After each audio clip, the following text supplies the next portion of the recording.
Hello friends. Did you know that nearly 80% of those who watch my videos aren't subscribed? If you enjoy the content, I'd truly appreciate it if you hit that subscribe button. It helps a lot. Also, don't forget to leave a like and share your thoughts in the comments. Your interaction not only supports the channel's growth, but also helps these stories reach more people. Thank you all for being here. By the way, where are you watching from? Let me know in the comments.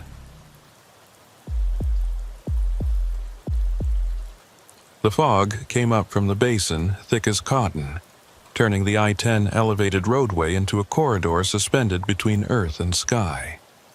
Trooper Lucien Thibodeau had been driving this stretch for 6 years, and he'd learned to read the swamp's moods the way some men read the stock market. Tonight, the Atchafalaya was restless, breathing moisture up through the cypress canopy, wrapping the elevated interstate in a blanket that reduced visibility to maybe 40 feet on a good stretch.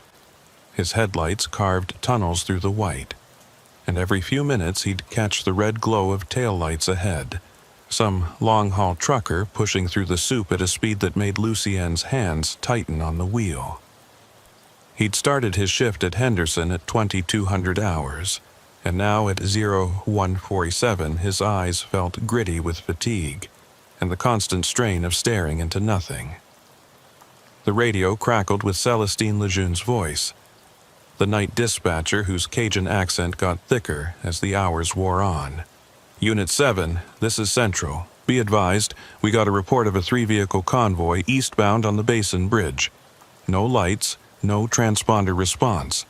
Complaint came from a civilian trucker who said they nearly rear-ended him near mile marker 121. You copy? Lucien thumbed the transmit button. Unit 7 copies. I'm at marker 115 now, eastbound. Any description on the vehicles? There was a pause, the hiss of static. Then Celestine came back. Caller said lead vehicle appeared to be a tanker, possibly chemical transport, followed by 2 lowboy trailers. Said they were running dark, no markers, no cab lights. Caller also stated the convoy formation was, quote, too tight for safety, end quote. Advised them to maintain distance and continue on. Lucien felt something cold settle in his stomach. Running dark on the Basin Bridge during fog was suicide. Running dark in a convoy was something else entirely, something that suggested intention rather than mechanical failure. Central, Unit 7, I'm increasing speed to intercept. Request you contact Parrish and see if Deputy Gautreau is available for backup at the Butte La Rose exit. He pushed the Crown Victoria up to 70, which felt like flying blind given the visibility, and kept his eyes locked on the road. The basin stretched out below him, invisible in the fog and darkness, but he could smell it through the vents, that rich smell of rot and growth and water that never stopped moving.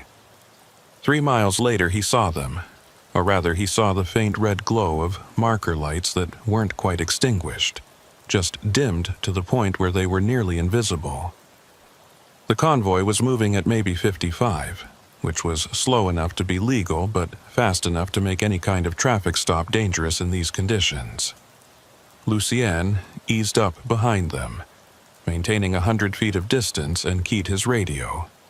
Central, Unit 7. I have visual on 3 vehicles matching the description. Lead vehicle is a tanker, white with no visible company markings.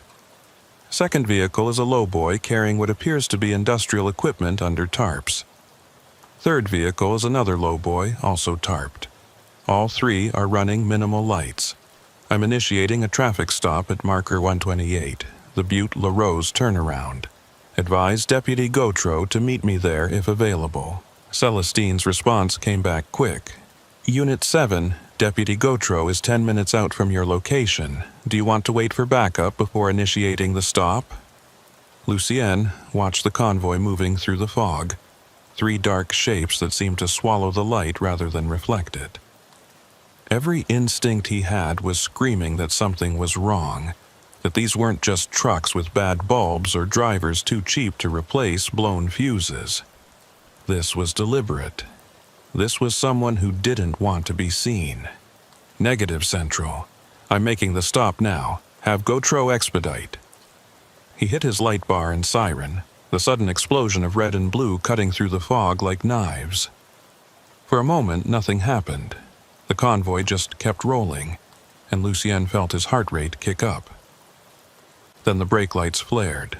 All three vehicles, and they began to slow in unison, pulling over onto the narrow shoulder in a way that was too coordinated, too practiced. Lucien called it in as he pulled in behind them, leaving a gap of about 50 feet, positioning his vehicle at an angle that would give him cover if things went sideways. The fog pressed in close as he stepped out of his patrol car, his flashlight cutting a weak beam through the moisture. He could barely see the third lowboy from where he stood, just a dark outline in the mist. No one got out of any of the vehicles. No doors opened. The convoy just sat there idling, engines rumbling in a way that made Lucien think of animals breathing. He approached the tanker first, staying to the driver's side, his right hand resting on his service weapon. As he got closer, he could see that the tanker had no placards, no hazmat diamonds, nothing to indicate what it might be carrying. That alone was a violation worth impounding the vehicle. But something told him this was going to go deeper than a citation for improper marking. He rapped on the driver's door with his flashlight. "State Police. I need you to shut down your engine and step out with your license, registration, and bill of lading." For a long moment there was no response. Just the idle of the engine and the whisper of fog moving across metal. Then the door opened and a man climbed down, moving with the kind of careful deliberation that made Lucien's hand tighten on his weapon. The driver was maybe 50, lean and weathered, with eyes that didn't quite meet Lucien's. He was holding a clipboard with papers that looked wrong somehow, too clean, too new. "Evening, officer," the man said, his voice flat and effectless. "Something I can help you with?" Lucien took the clipboard, playing his flashlight over the documents. "You were reported running without proper lights, and I can see you're operating a tanker with no hazmat placards. That's 2 violations right there. I'm going to need your CDL, your medical card, and your bill of lading for whatever you're hauling." The man produced a wallet, extracted a license that identified him as James Rideau from Vermilion Parish, and handed over a medical card that was 2 months from expiration. Lucien examined them both, then looked at the bill of lading. It listed the cargo as industrial solvent, non-hazardous, bound from Houston to a facility in Slidell. The paperwork looked legitimate, but something about it felt off, the way a professionally forged document might pass inspection, but still carry a wrongness that experienced eyes could detect. "This says non-hazardous, but you're hauling in a chemical tanker. Why no placards?" Lucien asked. Rideau shrugged, his face expressionless. "Paperwork says non-hazardous. I just drive what they load." Lucien felt the hair on the back of his neck prickle. "Who's they? Who's your dispatcher?" Another shrug. "Company out of Houston, Red Star Logistics. You want the number?" Before Lucien could respond, his radio crackled. "Unit 7, this is Deputy Gautreau. I'm approaching from the west, should be on you in about 3 minutes." Lucien keyed his shoulder mic without taking his eyes off Rideau. "Copy that. I'm at the front vehicle. We have 2 more to check." He handed the paperwork back to Rideau. "I'm going to need you to stay here by your vehicle while I check your load and speak with the other drivers. Don't get back in the cab." Rideau nodded, that same flat affect, and leaned against his truck. Lucien moved to the rear of the tanker, playing his light over the tank itself. It was old, the kind of equipment that should have been retired a decade ago, with patches of rust showing through white paint and welds that looked recent and crude. There was no way to verify what was inside without the proper equipment, but the whole setup screamed illegal transport. He moved to the first lowboy, approaching the cab with the same caution. This driver was younger, maybe 30, with the kind of hard eyes that Lucian associated with men who'd done time. He didn't wait for Lucian to ask, just handed over his license and paperwork through the window. Name's Marcus Trusclair. I'm hauling fabrication equipment from Beaumont to a construction site in Baton Rouge. Everything's legal. Lucien examined the documents. The bill of lading listed industrial fabrication components, but the tarps covering the load were secured with more ropes and chains than seemed necessary for legitimate cargo. I'm going to need to see what's under those tarps, Lucien said. Trosclair's jaw tightened. That's proprietary equipment. Client specified it stay covered during transport. Then you can call your client and get permission, because I'm not clearing this convoy until I've verified all cargo matches the paperwork. Before Trosclair could respond, headlights cut through the fog from the west, and Armand Gautreau's parish cruiser pulled up behind Lucien's vehicle. The deputy was a big man, former high school linebacker who'd put on weight but kept the muscle underneath. He approached with his hand near his weapon, taking in the scene with the kind of quick assessment that came from 15 years of parish work. "What we got, Lucien?" Gautreau asked, his voice carrying the same Cajun lilt as Celestine's. 3-vehicle convoy running dark with questionable paperwork. Tanker up front claims to be hauling non-hazardous industrial solvent but has no placards, and the tank looks like it should be in a scrapyard. These 2 lowboys claim to be carrying fabrication equipment, but won't let me inspect the cargo. Gautreau walked to the first lowboy, playing his flashlight over the tarps. That's a lot of securing for construction equipment. He turned to Trosclair. You want to make this easy and show us what you're hauling, or do we need to call in commercial vehicle enforcement and turn this into an all-night inspection? Trosclair stared at him for a long moment, then reached for his radio. He spoke in low tones, waited, spoke again. Finally, he climbed down from the cab. My supervisor says I can show you, but no photographs and no touching the equipment. Lucien and Gautreau exchanged a glance. That kind of restriction wasn't normal, but it also wasn't illegal as long as the cargo matched the manifest. They watched as Trosclair loosened the tarps, pulling them back to reveal machinery that looked like nothing Lucien had ever seen. The equipment was massive, industrial fabrication units that might have been drill components or refinery equipment, but the configuration was wrong. There were sealed chambers with heavy bolts, pressure gauges that read in units Lucien didn't recognize, and piping that seemed to lead nowhere. It looked like something designed by someone who understood machinery but was building to different specifications than anything used in legitimate industry. "What is this used for?" Lucien asked. Trosclair shrugged. "Above my pay grade, I just haul it." Gautreau moved closer, his flashlight playing over the equipment. "Lucien, come look at this." Near the base of one of the units, partially obscured by shadows, was a marking that made Lucien's blood run cold.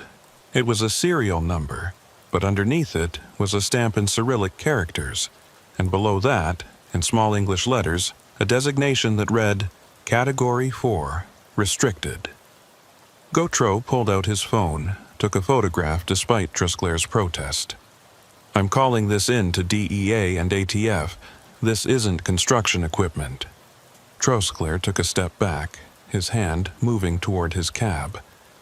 "You can't just impound." "Don't," Lucien said, his weapon suddenly in his hand. "Don't reach for anything. Put your hands where I can see them." The night exploded into motion. Trosclair bolted, running into the fog toward the basin side of the highway. At the same moment, the door of the third lowboy opened, and another figure jumped out, also running. Gautreau went after Trosclair while Lucien keyed his radio. "Central Unit 7, we have multiple suspects fleeing on foot. I-10 eastbound mile marker 128. Request all available units and notify DEA and ATF we have possible Category 4 restricted equipment being transported illegally. He started after the second runner, his flashlight beam bouncing wildly as he ran. The fog swallowed everything, turning the world into a white maze where sound was muffled and direction became meaningless. He could hear the man ahead of him, boots on concrete, ragged breathing, but he couldn't see more than 10 feet in any direction. Then the footsteps stopped. Lucien froze, his weapon up, his light sweeping in arcs. "State Police, show yourself with your hands up." Nothing. Just the sound of his own breathing and the distant rumble of the idling trucks. Then, from somewhere in the fog to his left, a voice. "You don't understand what you're interfering with." Lucien turned toward the sound. "Then explain it to me. Come out and we'll talk. We're moving product for people who don't like delays, people who solve problems permanently." "Is that a threat?" Lucien asked, his voice steady despite the adrenaline screaming through his system. A laugh, cold and brittle. "It's information. You think you stopped something tonight? You think seizing this convoy means anything? There are 10 more running right now, and 20 more after that. You're not law enforcement, you're a speed bump." Lucien moved toward the voice, trying to triangulate. "Then it shouldn't matter if you come in peacefully. Your people will just keep operating, right?" Silence. Lucien swept his light in a full circle, seeing nothing but fog and the dark shapes of the swamp below the elevated roadway. Then he heard it, a splash, distant and final. He ran to the edge of the highway, looking down into the darkness where the Atchafalaya spread out beneath the interstate. If someone had jumped from here, they'd hit water that was 20 feet deep and full of things that didn't care whether you were guilty or innocent, only whether you were made of meat. His radio crackled. "Unit 7, Gotro. I lost my runner in the fog. He went over the side near marker 129. I can hear him in the water, but can't see anything." Lucien felt sick. "Copy that. I think mine went over too. Central, Unit 7, we need Louisiana Wildlife and Fisheries for a water rescue. Possibly 2 subjects in the basin at mile marker 128 to 129. Celestine's voice came back tight with stress. "Unit 7, Wildlife is 45 minutes out. Do you have visual on the subjects?" "Negative. The next 2 hours were a nightmare of procedure and failure." More units arrived, along with the Louisiana Department of Wildlife and Fisheries officers with boats and lights. They searched the water where the men had gone in, finding nothing but black water and cypress knees and the occasional alligator that watched the lights with ancient, patient eyes. The convoy was impounded, each vehicle photographed and documented. The mysterious equipment tagged and loaded onto state flatbeds. ATF showed up at 0400, followed by 2 DEA agents who looked like they hadn't slept in days. They took possession of the tanker and the first lowboy, their faces grim as they examined the equipment and compared serial numbers against databases that Lucien wasn't cleared to access. Rideau, the tanker driver, sat in the back of Lucien's patrol car and refused to speak, just stared straight ahead with that same flat affect. When the federal agents tried to interview him, he asked for a lawyer and went silent. By dawn, the fog was lifting, burning off as the sun came up over the basin, turning the water gold and making the whole scene look almost peaceful. Gautreau stood next to Lucien at the edge of the highway, both of them exhausted and covered in sweat despite the morning cool. "What do you think was in that tanker?" Gautreau asked. Lucien shook his head. "Nothing good. Did you see how thick the walls were? That wasn't built for industrial solvent. The feds aren't saying anything, but I heard one of the ATF guys tell his supervisor they found traces of something in the tank residue. Something that shouldn't be transported without a military escort." They stood in silence for a moment, watching the recovery boats make one final sweep of the search area. The men who'd gone into the water hadn't surfaced. The wildlife officers said they likely wouldn't, that the Atchafalaya had currents that could carry a body miles underwater, that there were places in the basin where things went in and never came out. One of the DEA agents approached, a woman named Collins, who looked like she'd been pretty once before the job ground her down. "Trooper Thibodeau, I need to take your statement about everything you observed tonight." Lucien went through it all again, every detail, every word exchanged, every moment of the chase. Collins listened without interrupting, taking notes in a small leather journal that was filled with dense handwriting from previous cases. When he finished, she looked at him for a long moment. "You know, you probably just disrupted a major trafficking operation, right? The kind of operation that has long reach and even longer memory." The runner said something like that. Said there were 10 more convoys running right now. Collins' expression didn't change. He wasn't exaggerating.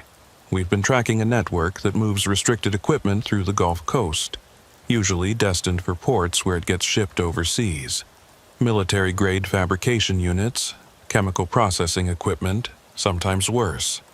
Tonight, you stopped one convoy, but he was right about the others. They're out there now, running dark, moving through your highways and your parish roads, and we can't stop them all."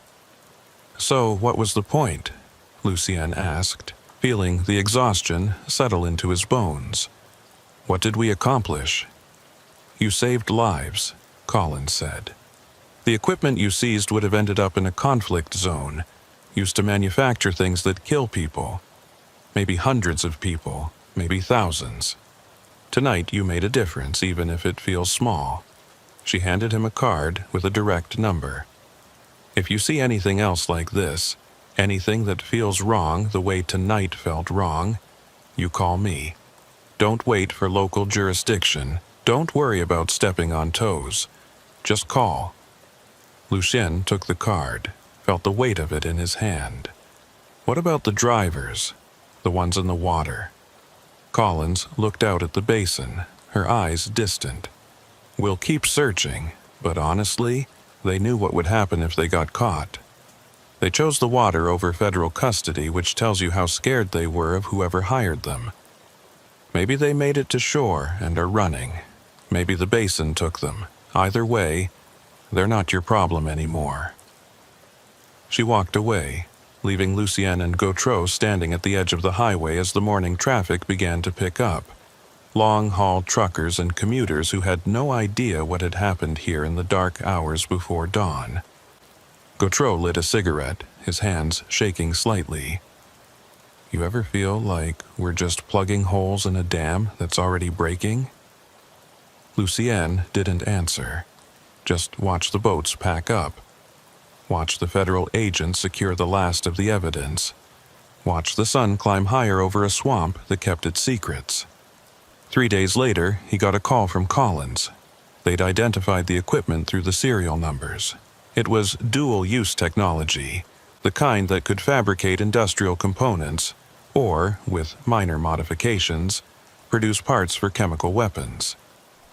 The tanker had contained precursor compounds that were technically legal, but in the wrong combinations became something else entirely.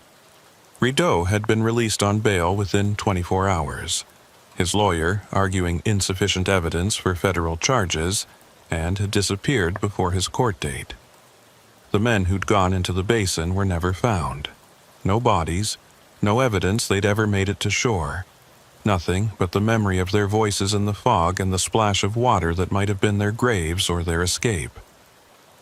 Lucien went back to his regular patrol, running the basin bridge night after night, watching for convoys that ran dark, watching for the signs that someone was moving product through his territory. He never saw another one, but he knew they were there, knew that Collins was right, that there were 10 convoys and 20 more after that, an endless stream of illegal transport that flowed through the arteries of the highway system like blood through a dying body. On his nights off, he'd drive out to the basin, park at the turnaround where the stop had happened, and stand at the edge of the highway looking down at the water. He'd think about the voices in the fog, about men so scared of their employers that they chose the Atchafalaya over arrest, about equipment that could kill thousands and the thin line of law enforcement trying to stop it. And he'd remember what the runner had said. "You're not law enforcement, you're a speed bump." The words haunted him because he knew they were true. He'd stopped one convoy on one night, and somewhere out there in the darkness, on some other stretch of highway, another convoy was running dark, carrying cargo that should never see daylight, driven by men who knew the price of failure and had decided it was worth the risk. 6 months after the incident, Lucien was making a routine traffic stop on the Basin Bridge, pulling over a speeding sedan near marker 125.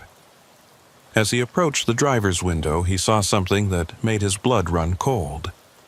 In the back seat, barely visible in the shadows, was a clipboard with papers that looked too clean, too new. The driver handed over his license without being asked, and when Lucien looked at the name, he felt reality tilt. James Rideau, Vermilion Parish. The same license he'd seen 6 months ago on the tanker driver who'd been released on bail and disappeared. But the man in front of him wasn't the same man. Younger, different features, different build.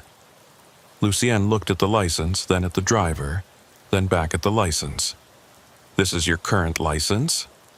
The driver nodded, his face showing concern. "Yes, sir. Is there a problem?"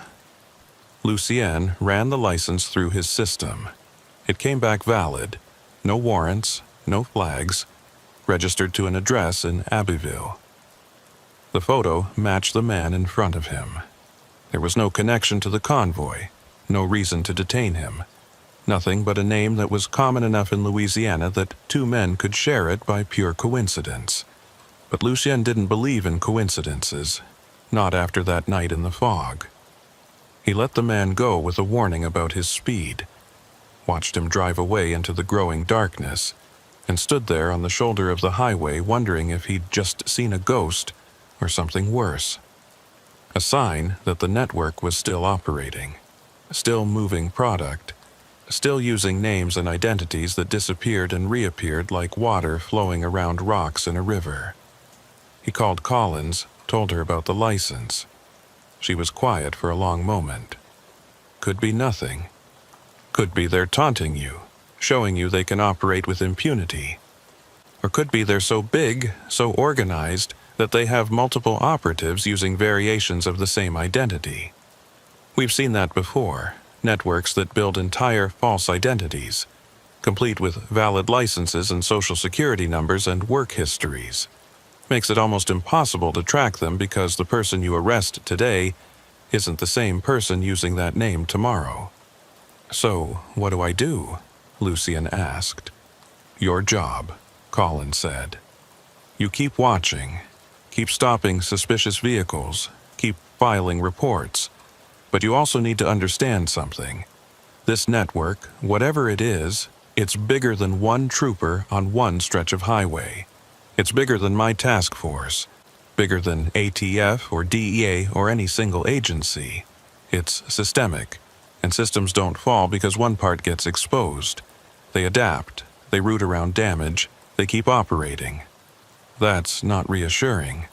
It's not meant to be. It's reality. You did good work that night, Trooper Thibodeau. You saved lives. But if you think you won, if you think you stopped something permanent, you're going to drive yourself crazy. This is a war of attrition, and we're losing more than we're winning." The line went dead. Lucien stood there on the Basin Bridge, the fog rolling in as night fell, and thought about convoys running dark through the arteries of America. Thought about men willing to die rather than face capture. Thought about equipment built to kill and the thin blue line trying to stop it with traffic stops and paperwork and the occasional lucky break. He thought about names that appeared and disappeared, about identity as fluid as water, about a network so vast and organized that it could absorb losses and keep operating, keep moving, keep winning. And he thought about what Collins had said. you're losing more than you're winning.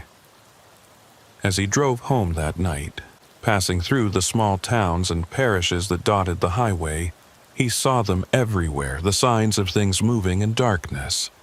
Trucks with covered loads, vehicles with out-of-state plates and drivers who looked straight ahead without expression. Rest stops where men spoke in low voices and cash changed hands. The infrastructure of something vast and malignant, something that used the highways like veins, and the fog like camouflage and the law like a minor inconvenience to be worked around. He'd stopped one convoy, but he knew, with the certainty that comes from seeing too much, that he'd barely scratched the surface. That somewhere out there in the darkness 3 more trucks were running dark through the basin, carrying cargo that should never see daylight, driven by men whose names were lies and whose loyalty was to something that didn't appear on any organizational chart, any corporate structure, any law enforcement database. The fog thickened as he drove, turning the highway into a tunnel, and Lucian kept his hands steady on the wheel and his eyes locked on the road ahead, watching for the shadows that moved in the spaces between lights, watching for the darkness that never stopped spreading, watching for the truth that he'd glimpsed one night on the Basin Bridge and could never unsee, that we're all speed bumps, and the convoy just keeps rolling. The hurricane was still 300 miles south in the Gulf, but Trooper Cyrus Landry could already feel it in the air, the pressure dropping like a stone, the sky turning that particular shade of yellow-gray that meant serious weather was coming and coming fast. He'd been on duty for 16 hours straight, part of the emergency contraflow operation that turned I-55 and I-10 into one-way evacuation routes, every lane pointing north away from the coast, away from the storm surge that would turn places like Plaquemines Parish into underwater graveyards. The traffic was bumper to bumper from Slidell all the way to Hammond, a river of metal and desperation flowing through the late afternoon heat. The contraflow protocol was simple in theory, but nightmarish in practice.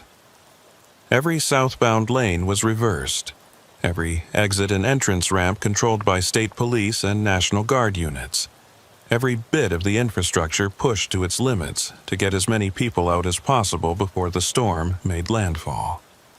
Cyrus was stationed at the I-12 interchange near Baton Rouge, directing traffic and handling the inevitable breakdown vehicles that overheated or ran out of gas or simply gave up the ghost under the strain of slow-motion panic driving.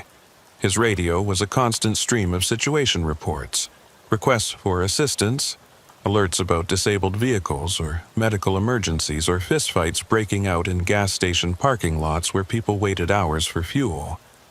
At 16:37 hours, his radio crackled with a new call. Unit 23 Central. We have a report of a vehicle match on a stolen plate, gray Honda Accord. License plate Delta Romeo Victor 449. Approaching your position northbound in the contraflow. Vehicle was reported stolen 2 days ago out of Metairie. Traffic camera caught it at mile marker 165 approximately 10 minutes ago. Cyrus felt a spike of adrenaline cut through the exhaustion. A stolen vehicle in the middle of an evacuation was complications on top of complications. Central, Unit 23. Any description on the occupants? Negative. Camera angle only caught the plate.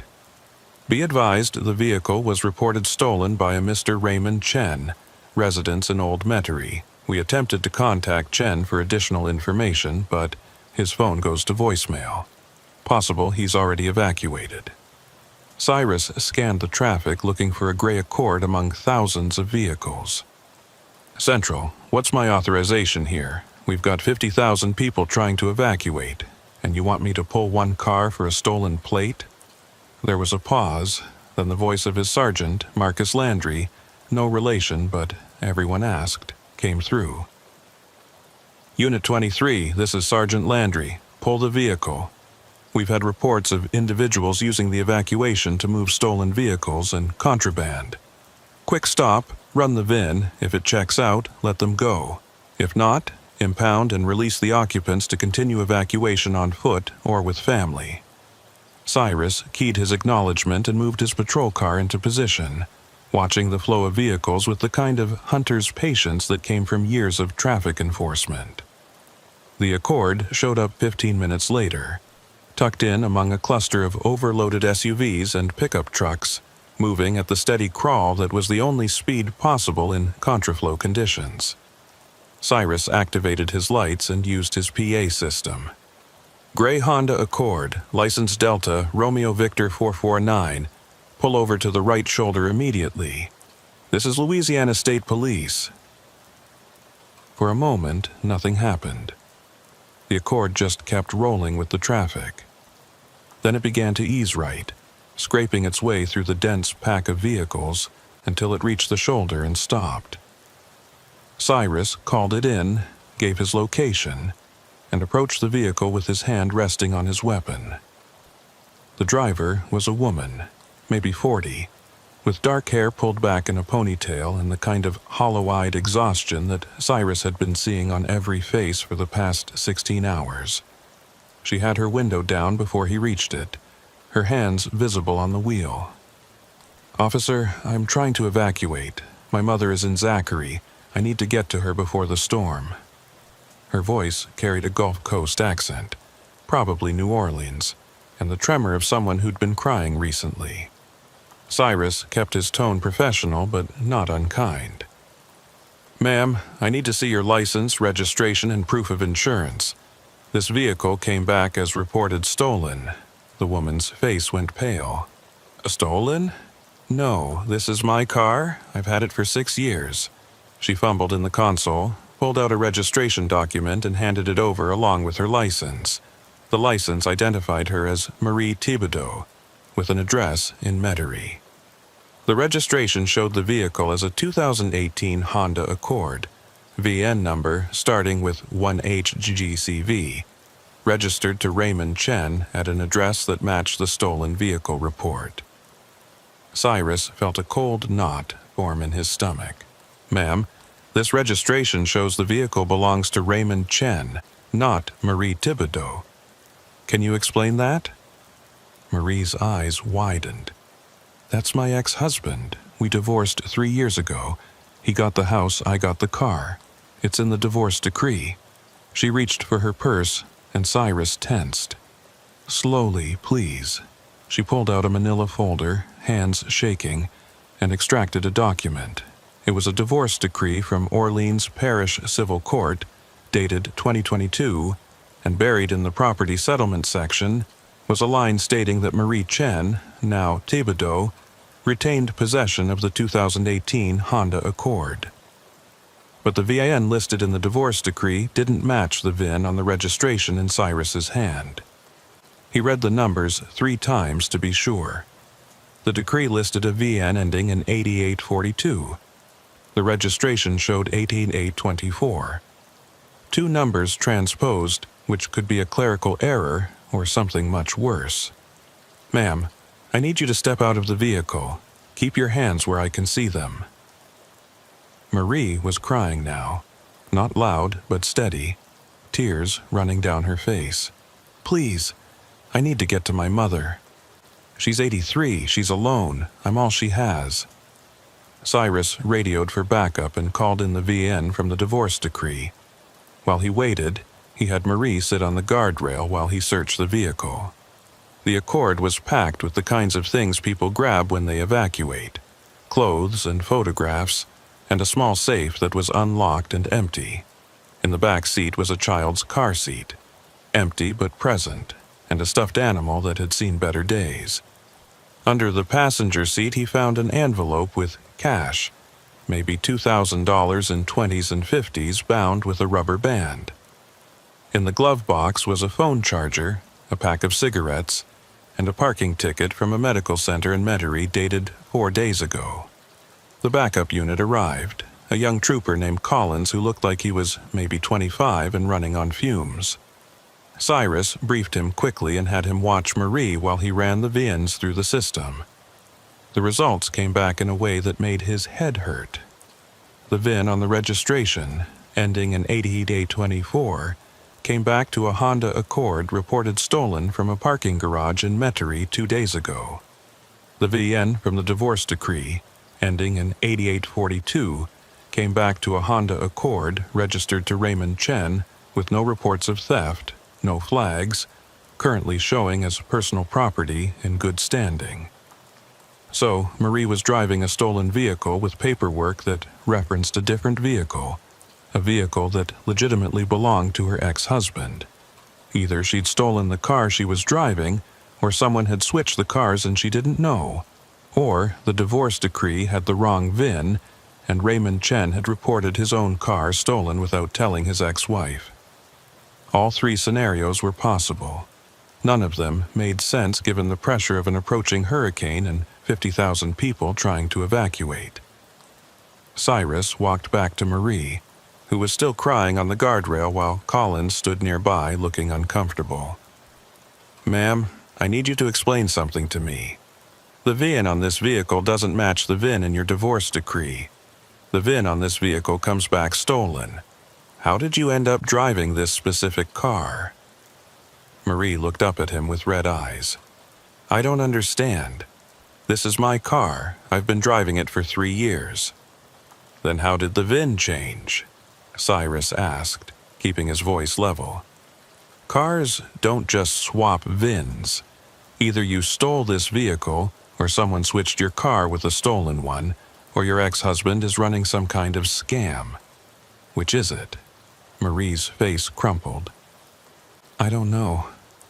Raymond called me 2 days ago, said he needed to borrow the car for a few hours, said his truck was in the shop. I told him no, we're divorced, figure it out. He showed up at my apartment that night, said it was an emergency, said he'd have it back by morning. I gave him the keys because he was my husband for 12 years and I'm an idiot. He brought it back the next morning, said thank you, left. It looked fine, it drove fine, I didn't think anything of it." She wiped her eyes with the back of her hand. "Then the hurricane watch came and I packed up and left. How was I supposed to know he'd switched the car?" Cyrus felt the situation sliding from complicated to impossible. "So you're saying Raymond Chen borrowed your car 2 nights ago and returned what you thought was the same car, but was actually a stolen vehicle with matching make, model, and color?" "I don't know what he returned. It had my air freshener, my seat settings, my radio presets. How would I know it wasn't my car?" It was a fair question, and Cyrus didn't have a good answer. If someone switched vehicles with matching make and model and took the time to transfer personal items, the average person wouldn't notice unless they checked the VIN, and who checked the VIN on their own car. He called into Central, explained the situation, and asked for guidance. The response was predictable. Impound the vehicle, process Marie for possession of stolen property, sort it out after the storm. But that meant leaving a woman on the side of the interstate during a hurricane evacuation with no vehicle and no way to reach her elderly mother. Cyrus looked at the traffic. The endless stream of desperate people. The sky growing darker as the storm approached. He made a decision that would probably get him reprimanded, but felt like the right one.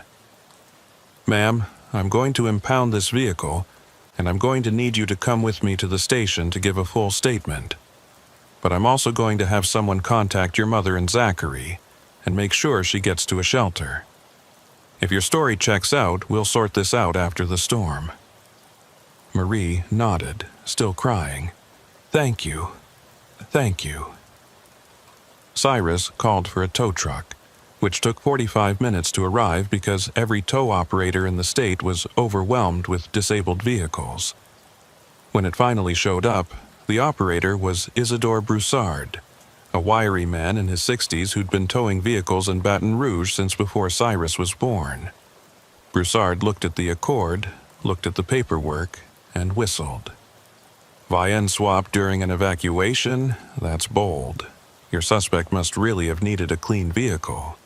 "You see this kind of thing before?" Cyrus asked. "Sure.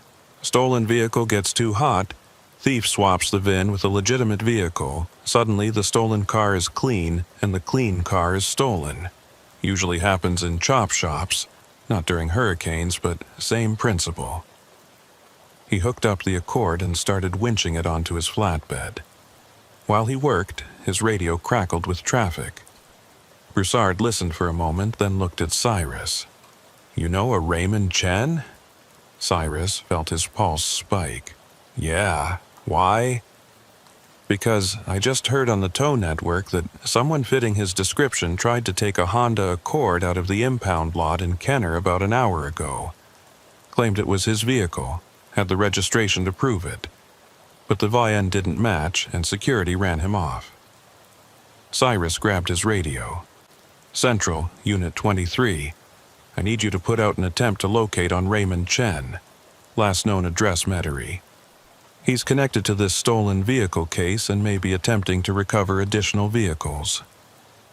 The response came back from Sergeant Landry. "Unit 23, we're stretched pretty thin right now. Unless Chen is an immediate threat, the APB will have to wait until after the storm." Cyrus wanted to argue. Wanted to explain that Chen was clearly running a vehicle swap operation and needed to be stopped before more people ended up like Marie. But he understood the reality. The hurricane was 12 hours from landfall, and law enforcement had exactly one priority: get people out alive.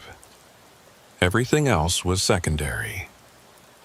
He transported Marie to the state police barracks in Baton Rouge, a low brick building that was currently serving as an emergency coordination center.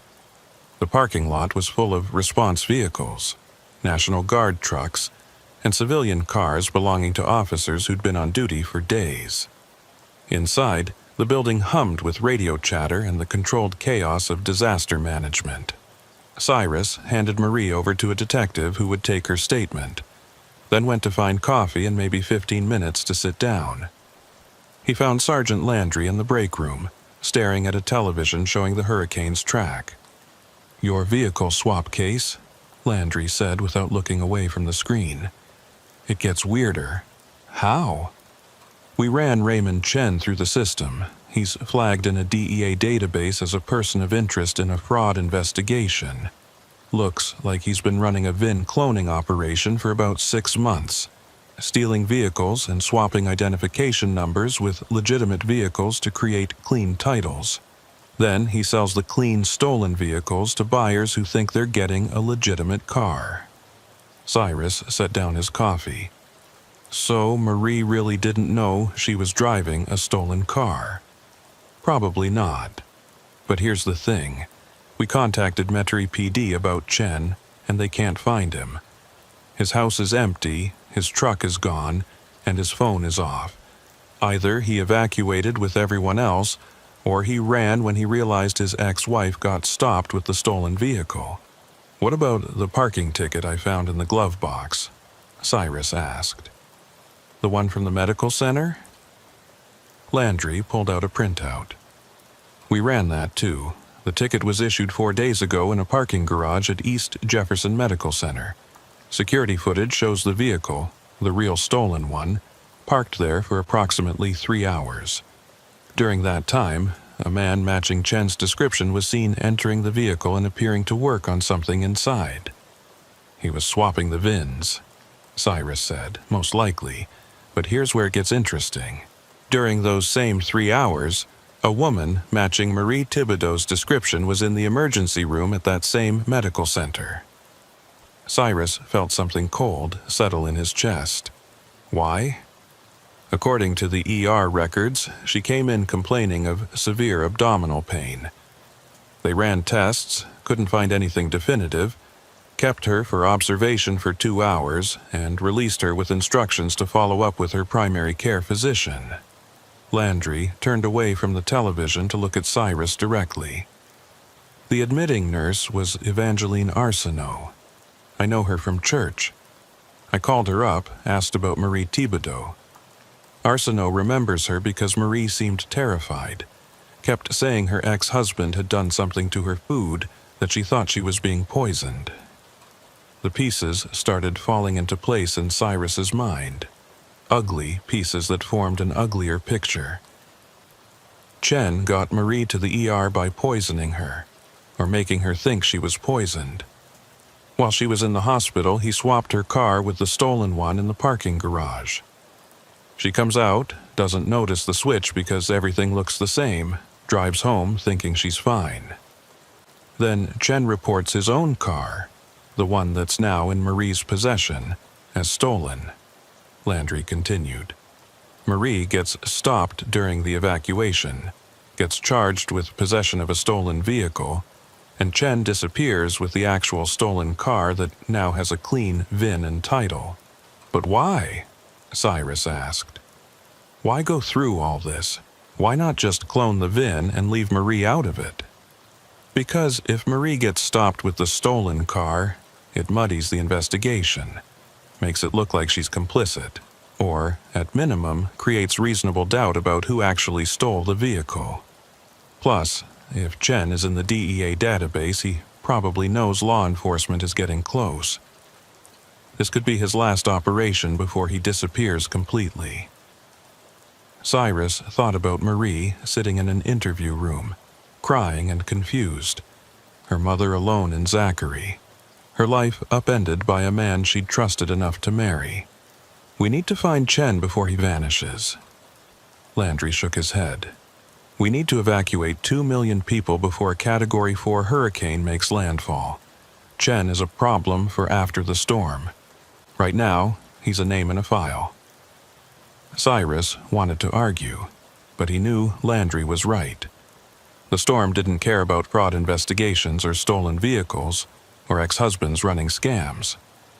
The storm cared about wind speed and barometric pressure and the temperature of Gulf water, and right now it was bearing down on Louisiana with single-minded inevitability. He went back on duty, directing traffic at the interchange, helping stranded motorists, watching the sky grow darker. The contraflow continued through the night, a river of headlights stretching to the horizon, people fleeing with whatever they could carry, leaving behind homes and businesses and lives that might not exist anymore when they came back. At 0300 hours, Cyrus's radio crackled with a call from Central. Unit 23, be advised we have a report of a gray Honda Accord matching the description of the vehicle involved in your earlier stop, parked at a rest area at mile marker 185 northbound. Vehicle appears to be abandoned. Cyrus felt his exhaustion vanish, replaced by a surge of adrenaline. Central, Unit 23. I'm en route to that location, ETA 20 minutes. He made it in 15, pushing his patrol car through gaps in the traffic, using his lights and siren to clear a path. The rest area was chaos, packed with evacuees sleeping in their cars, using the bathrooms, walking dogs, trying to find a few hours of rest before pushing north. He found the Accord parked at the far end of the lot, away from the lights. The vehicle was locked, windows up, and appeared empty. Cyrus called for backup and approached carefully, his flashlight sweeping the interior. The car looked exactly like the one he'd impounded earlier. Same model year, same color. But when he checked the VIN through the windshield, his stomach dropped. It was the original vehicle, the one from Marie's divorce decree, the one that Raymond Chen had reported stolen, the one that had until a few hours ago been in Chen's possession with a clean title. Cyrus tried the doors. Locked. He looked in the windows, seeing nothing unusual, just an empty vehicle that had been abandoned during an evacuation. Then he saw it. On the passenger seat, partially hidden under a newspaper, was an envelope. He couldn't see what was inside, but he could see writing on the outside, done in black marker and block letters. For Marie. Backup arrived in the form of Collins, the young trooper from earlier. Together, they jimmied the lock and retrieved the envelope. Inside was a single sheet of paper, and what was written there made Cyrus's blood run cold. Marie, by the time you read this, I'll be gone. The car you're driving is stolen. I needed you to get caught with it so the investigation would focus on you instead of me. I knew you'd evacuate, knew you'd get stopped in the contraflow. I'm sorry it had to be you, but I'm out of options. The people I owe money to don't accept excuses, and I needed time to disappear. Your car is here, VN intact, undamaged. The keys are under the driver's side floor mat. Tell them whatever you want about what happened. By the time they sort it out, I'll be in Mexico or Canada or somewhere they can't find me. For what it's worth, I did love you once. I hope your mother is safe. Raymond. Cyrus read the note 3 times, feeling anger build with each reading. Chen had set up his ex-wife to take the fall for his crimes, had used her trust against her, had timed it perfectly to coincide with a hurricane evacuation, so that law enforcement would be too overwhelmed to mount an effective pursuit. And it had almost worked. If the tow operator hadn't heard the radio chatter about Chen trying to retrieve a vehicle from the Kenner impound lot, if Cyrus hadn't pushed to investigate further, Marie would be sitting in a cell right now facing felony charges while her mother rode out a hurricane alone. He called Central, explained what they'd found, and requested an immediate release for Marie Thibodeau. Then he and Collins drove the original Accord, Marie's actual vehicle, back to Baton Rouge, while the contraflow traffic flowed around them like a river around stones. They arrived at the state police barracks at 5:45 hours, just as dawn was breaking over a sky that looked like a bruise. Marie was still in the interview room, now sleeping with her head on the table. Cyrus woke her gently. "Ma'am, we found your car, the real one. Your ex-husband left it at a rest stop with a note confessing to the vehicle swap. You're free to go." Marie looked up at him with eyes that were beyond exhaustion, beyond relief. Just empty. "My mother," she said. "We made contact with her. She's at the parish shelter in Zachary, safe and accounted for. One of our units will take you there." Cyrus walked her out to her car, the real one, made sure she had gas and water and was capable of driving. She thanked him 3 times, her voice barely above a whisper, then got in and drove away into the dawn light, heading north toward her mother and safety, and a life that had been upended by betrayal. Cyrus watched her go, then went back inside to file his reports. The hurricane made landfall 8 hours later, a Category 4 monster that tore through the parishes with winds that bent steel and water that swallowed neighborhoods. The storm surge reached 20 feet in some areas, turning towns into lakes and highways into rivers. Cyrus spent the next 72 hours in emergency response, pulling people from flooded houses, directing rescue boats, coordinating with FEMA and the National Guard. He didn't think about Raymond Chen or VIN swaps or vehicle fraud. He thought about saving lives, about getting through each hour, about the people who hadn't evacuated and were now paying the price for that choice. 3 days after landfall, when the waters began to recede and the damage assessment started, Cyrus got a call from a DEA agent named Marcus Torres. "Trooper Landry, I'm calling about your vehicle fraud case, Raymond Chen." "What about him?" Cyrus asked, too tired to be polite. "We found him, or rather, Border Patrol found him trying to cross into Mexico at Laredo. He had 4 different IDs on him, $30,000 in cash, and a laptop with records of vehicle transactions going back 2 years. Looks like he'd been running the VIN cloning operation out of New Orleans, stealing high-end vehicles and swapping them with legitimate ones belonging to people he knew or had access to. Is he in custody? He is now, but here's the thing. When Border Patrol searched his vehicle, they found something else. Documents showing he was working with someone inside the Louisiana DMV, someone who was creating fraudulent titles and registrations for the cloned vehicles. We're talking about a conspiracy that goes way deeper than one guy swapping VINs in parking garages. Cyrus felt a headache building behind his eyes. How deep? We're not sure yet, but based on the records Chen kept, there could be hundreds of cloned vehicles in circulation right now, all with clean titles, all impossible to trace without physically inspecting the VINs. And if the hurricane damaged records at the DMV or destroyed physical vehicle inspections, it's going to be even harder to sort out. So Marie was just one victim among hundreds. Probably. But she's the one who got lucky.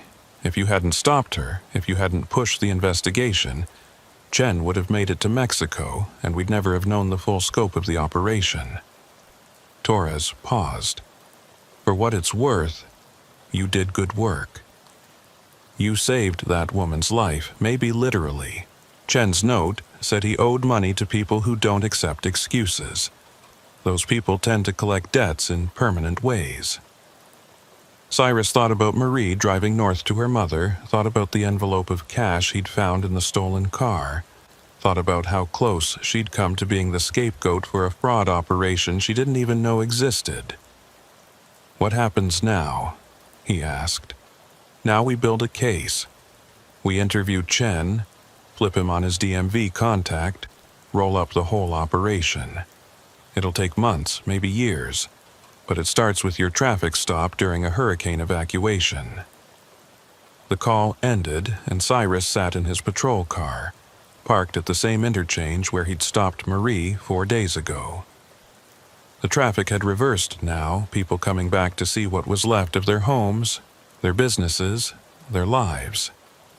Some of them were driving vehicles with clean titles and VINs that didn't match the vehicles they thought they owned, and they had no idea. Cyrus thought about systems and trust, about how easy it was to exploit both, about how a man could betray his ex-wife and sleep soundly knowing she'd pay for his crimes. He thought about Evangeline Arsenault, the ER nurse who remembered Marie because she seemed terrified, who'd noted in the record that Marie thought she was being poisoned. That small detail, that moment of professional thoroughness, had been the thread that unraveled Chen's entire operation. Small details. That's what law enforcement came down to in the end. Not dramatic chases or shootouts or dramatic confessions. Just small details noticed by people paying attention. Threads pulled until the whole fabric came apart. Cyrus started his engine and pulled back onto the interstate, joining the flow of traffic heading south toward the destruction, toward the work of rebuilding, toward a state that had survived another storm and would survive the next one, because that's what Louisiana did. It survived, but he couldn't shake the image of Marie's face, that empty look when he told her she was free to go, like freedom was just another word for exhaustion. She'd been married to Raymond Chen for 12 years, had trusted him enough to hand over her car keys, had believed that whatever else had broken between them, he wouldn't actively harm her. And she'd been wrong. That's what haunted Cyrus as he drove south, the knowledge that betrayal was so easy, that trust was so fragile, that a man could destroy someone who loved him and feel nothing but relief that his escape plan was working. A week later, Cyrus was back on patrol, running the same highways, watching the same traffic. The hurricane damage was everywhere, blue tarps on roofs, debris piled on shoulders, temporary traffic lights at intersections where the permanent ones had been torn away. The state was wounded but functioning, people putting their lives back together piece by piece. He got a call from Central.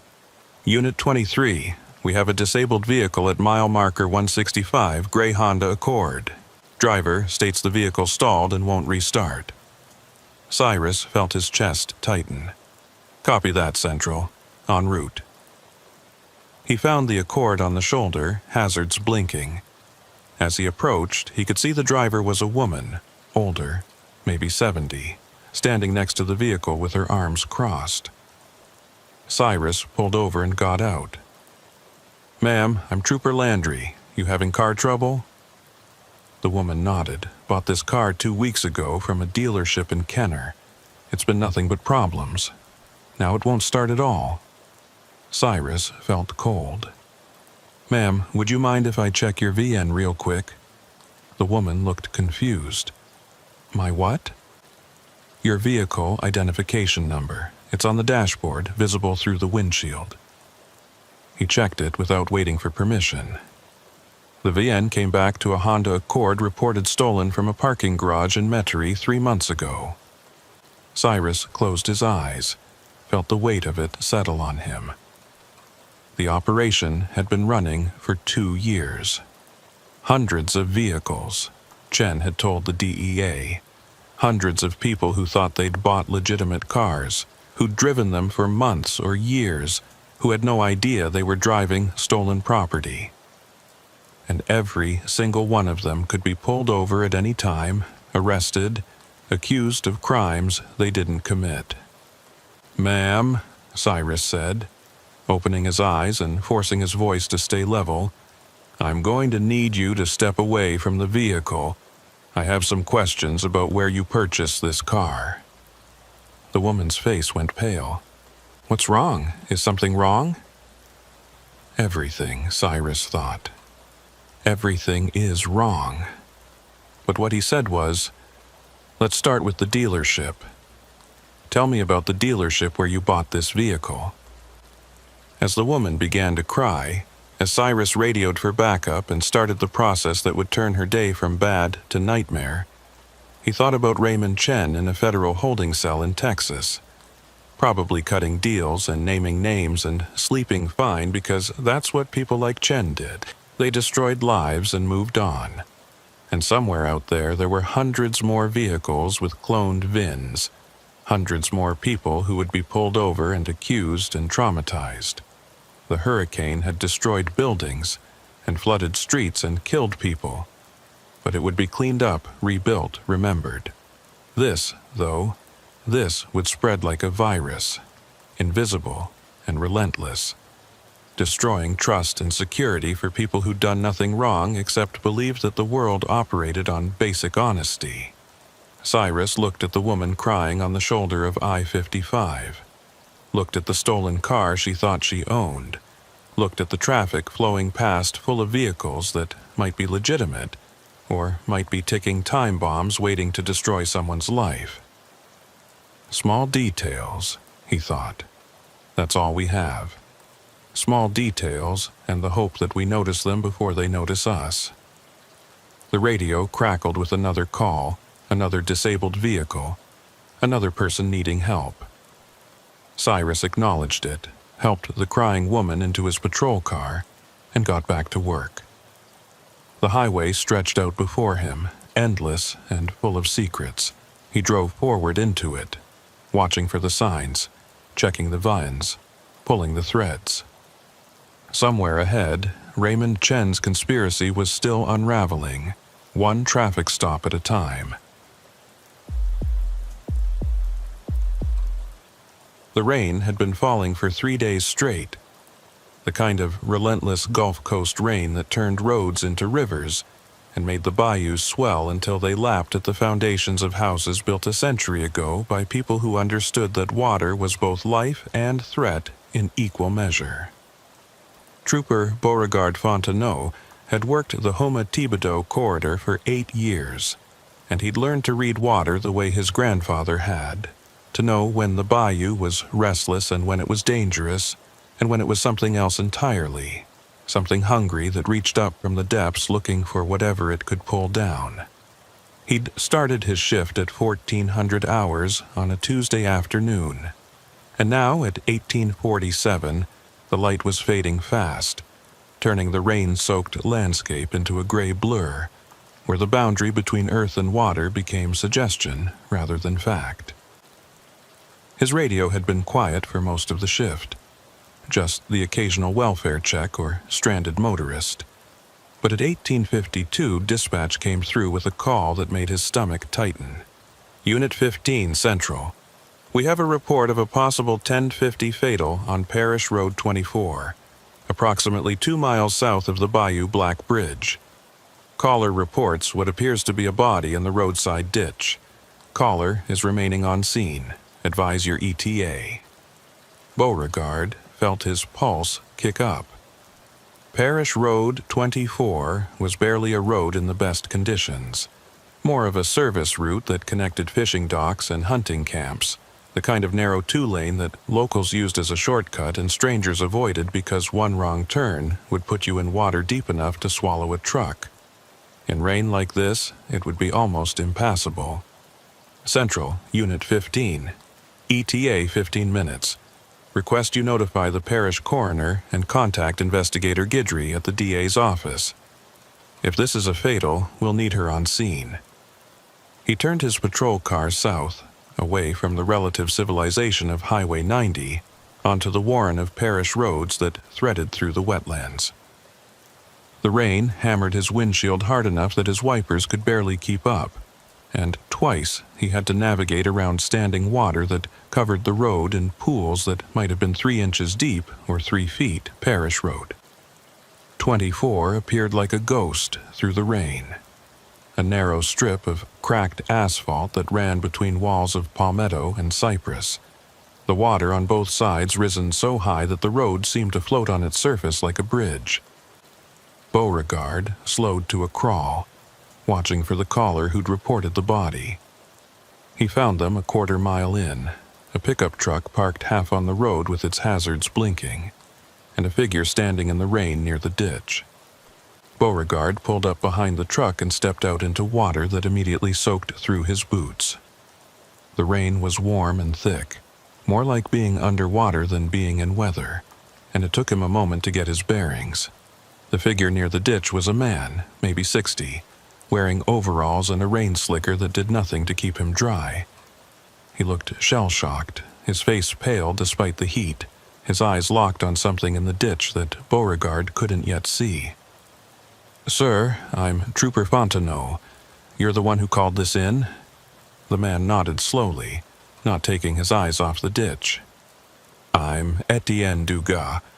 I'm the harbor master down at the Houma docks. Was heading back from checking the tie-downs on some boats, making sure everything was secure with all this rain.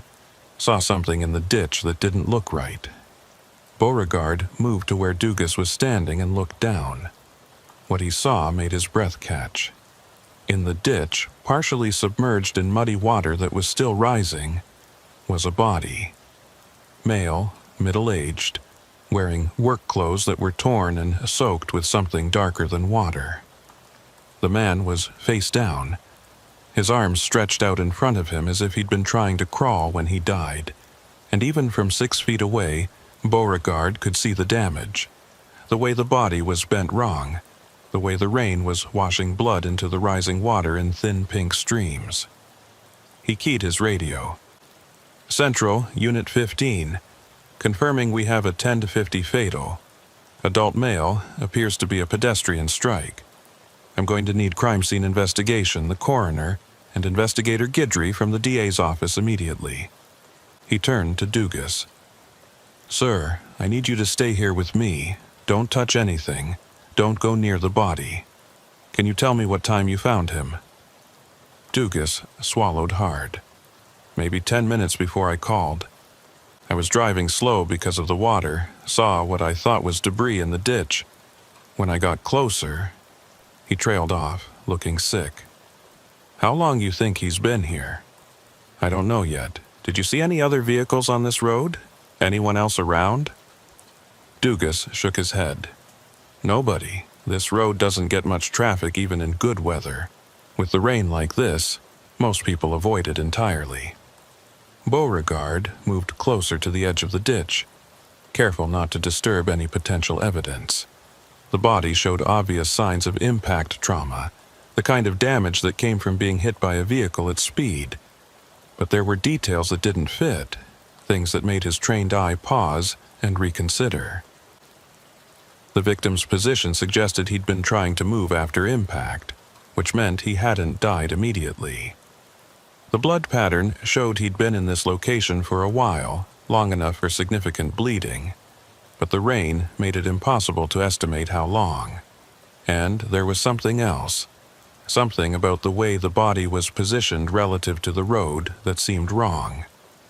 He photographed the scene with his phone while he waited for backup, taking careful shots from multiple angles, documenting the position of the body, the condition of the road, the water level in the ditch.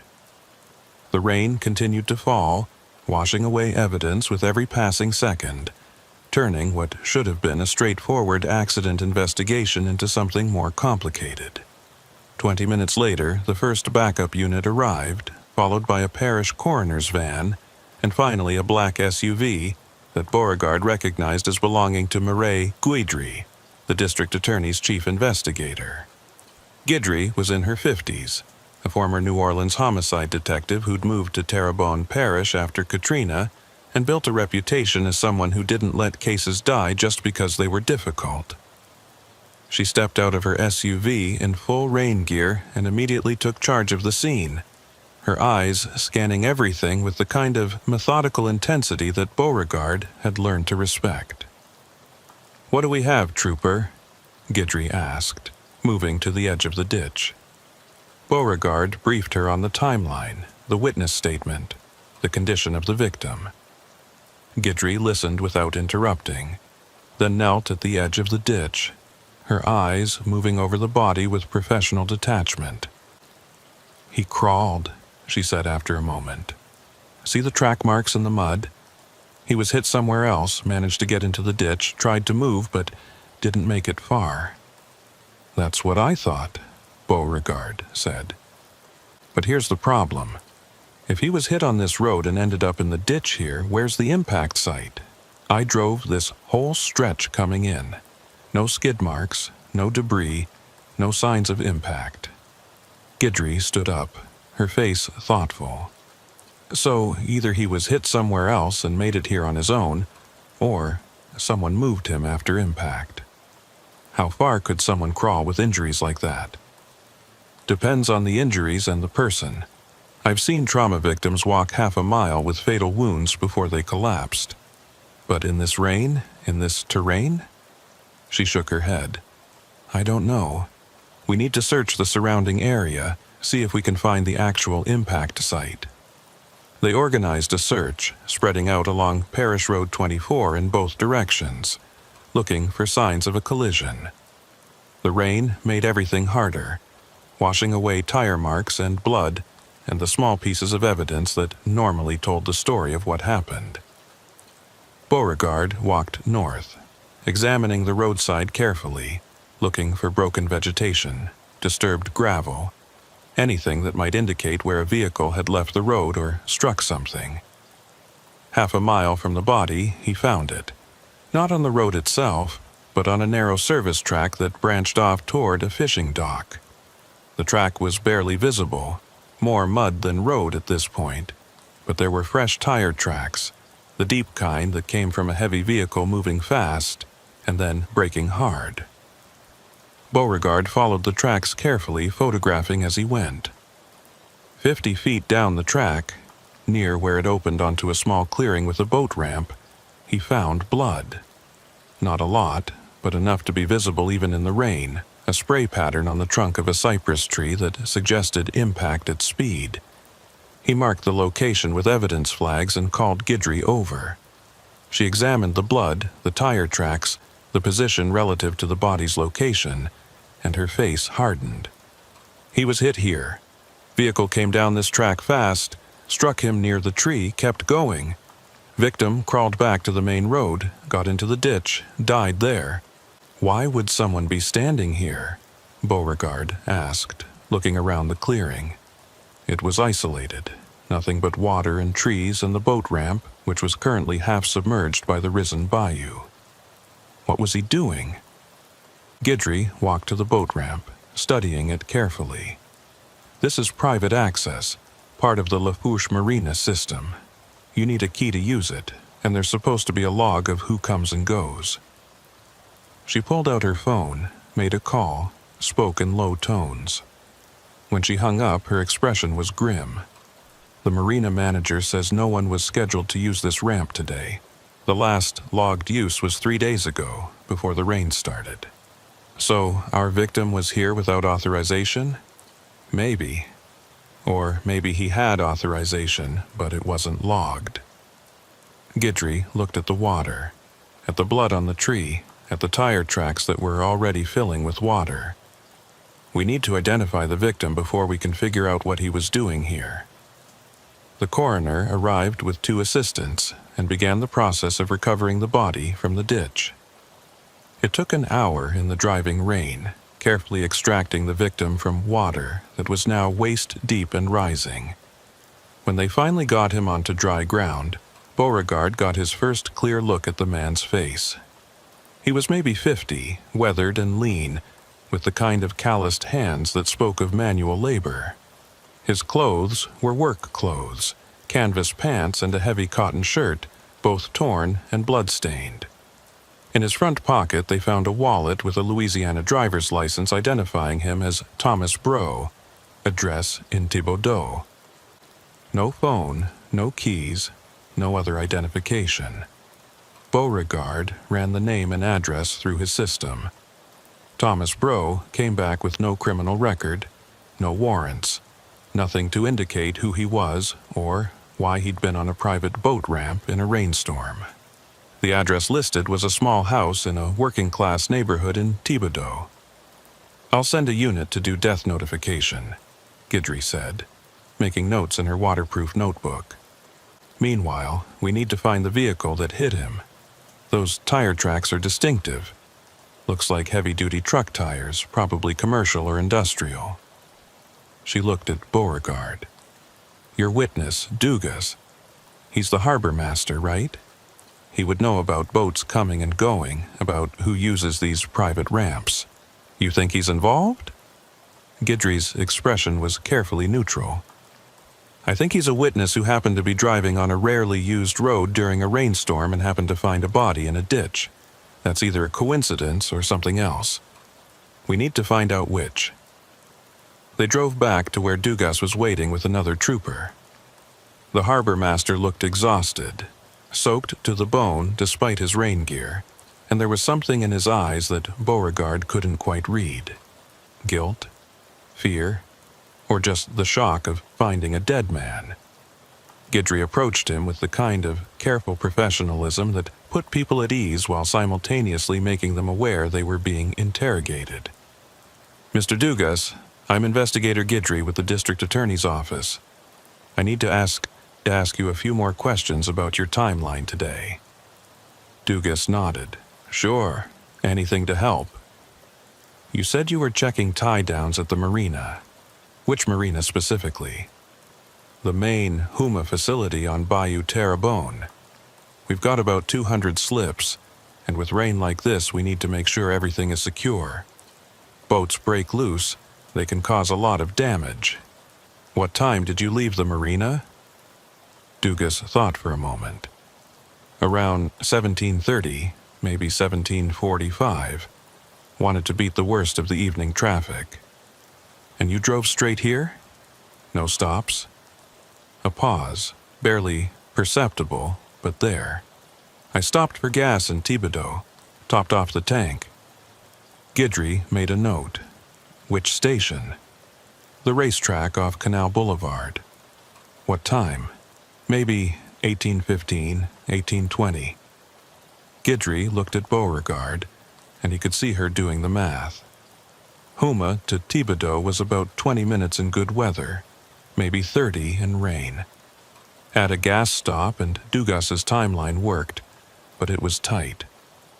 "After you got gas, you drove directly here?" "Yes, ma'am." "Why this route? It's pretty far out of the way if you're heading from Homa." Dugas shifted his weight. "It's a shortcut to my house. I live off Highway 308. This route cuts about 10 minutes off the drive if you know the roads. Even in rain like this? I've been driving these roads for 40 years. I know where the water comes up, know where the bad spots are. It's safe if you're careful." Guidry made another note. "When you found Mr. Breaux, did you recognize him?" "Breaux?" Dugas's face showed surprise. "That was Thomas Breaux? You know him?" "I know of him. He works sometimes at the marina, does maintenance on the docks, repairs boats. Good worker, keeps to himself." Guidry's expression didn't change, but Beauregard could see her focus sharpen. "When's the last time you saw him at the marina?" "I don't know. Week ago? 2 weeks? We don't track the contract workers that closely unless there's an issue." "Was there ever an issue with Bro?" Dugas hesitated. "Not with his work, but there were rumors about him using the marina facilities after hours, maybe taking boats out without permission. Nothing we could prove, just talk." "Did you ever confront him about it?" "No, like I said, just rumors. We keep the docks locked at night, keep a log of who uses the ramps. If Bro was sneaking around, he was good at it." Beauregard's radio crackled. "Unit 15 Central. We have the death notification unit at the Bro residence in Thibodaux. They're reporting the house appears to have been vacant for several days. No vehicle in the driveway. Neighbors report no activity since the weekend." Beauregard acknowledged the transmission, then looked at Guidry. "If Bro hasn't been home for days, where has he been?" "Good question," Guidry said. She turned back to Dugas. "Mr. Dugas, I'm going to need you to come down to the DA's office tomorrow morning and give a formal statement. Can you do that?" Dugas nodded. "Yes, ma'am, whatever you need." After Dugas left, Guidry and Beauregard stood in the rain, watching the crime scene team finish their work. The body had been removed, the evidence collected, the photographs taken.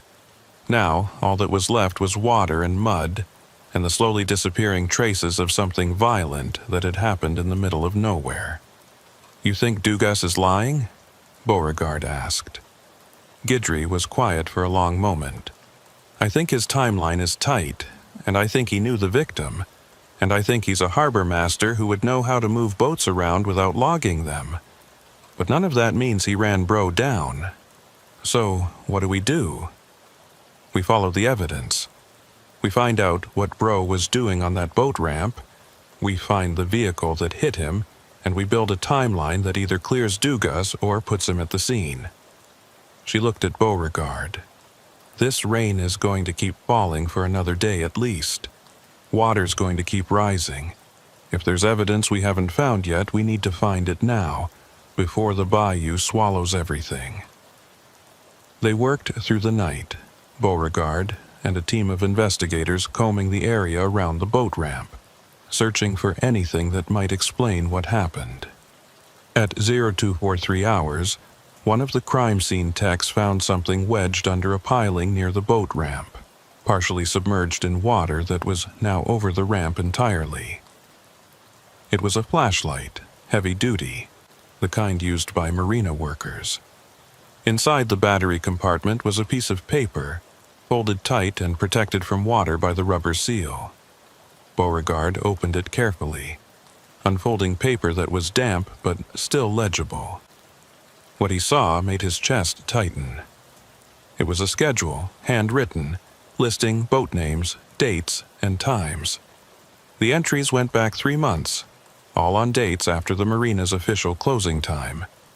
All on nights when, according to the log, no boats should have been moving. Next to each entry was a dollar amount ranging from $500 to $2,000.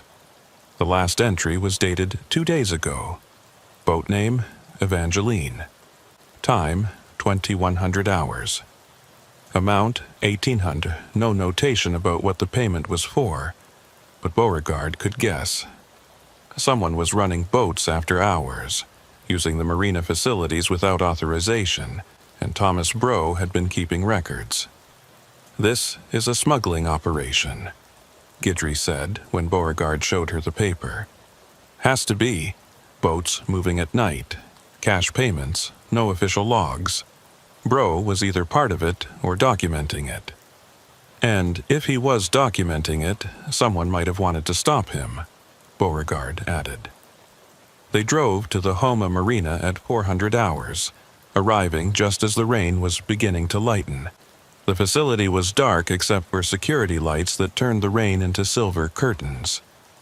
Guidry used her investigator credentials to get them past the gate and into the harbor master's office. Inside, They found files on every boat registered at the marina, every ramp user, every maintenance worker. The records were meticulous, and according to them, no boats had used the facility after hours in the past 6 months. But when Beauregard compared the official logs to the schedule found in Bro's flashlight, the discrepancies were obvious. On nights when Bro's schedule showed boats moving, the official logs showed no activity. Either Bro was making up the schedule, or someone was altering the official logs to hide unauthorized boat traffic. "We need to talk to Dugas again," Guidry said, pulling out her phone. She dialed his number, waited, got voicemail. "Etienne, this is Investigator Guidry. I need you to call me back immediately. We have some additional questions." They waited in the office, watching dawn break over the bayou, the rain finally beginning to ease into drizzle.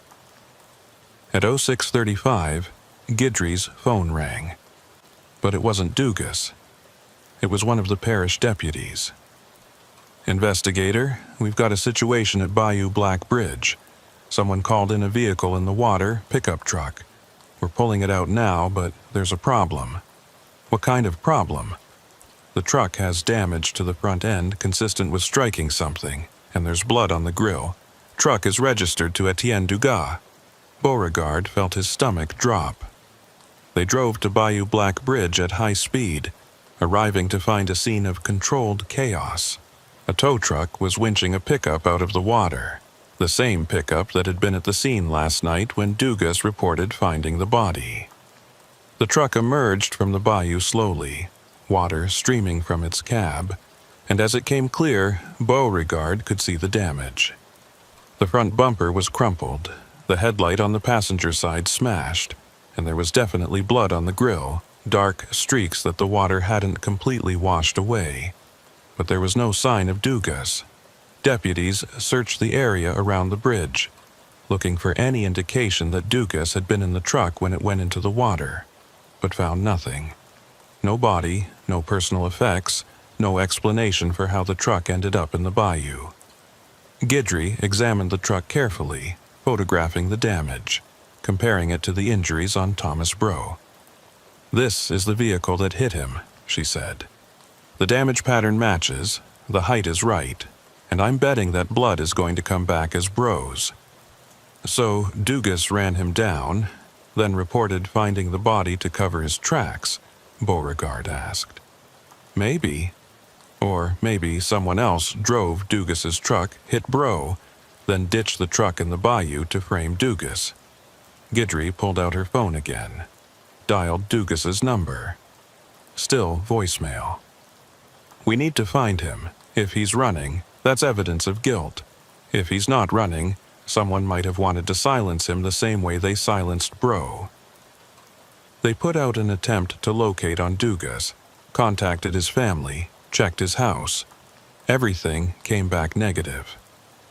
Etienne Dugas had vanished, leaving behind only a truck full of evidence and questions that multiplied with every hour that passed.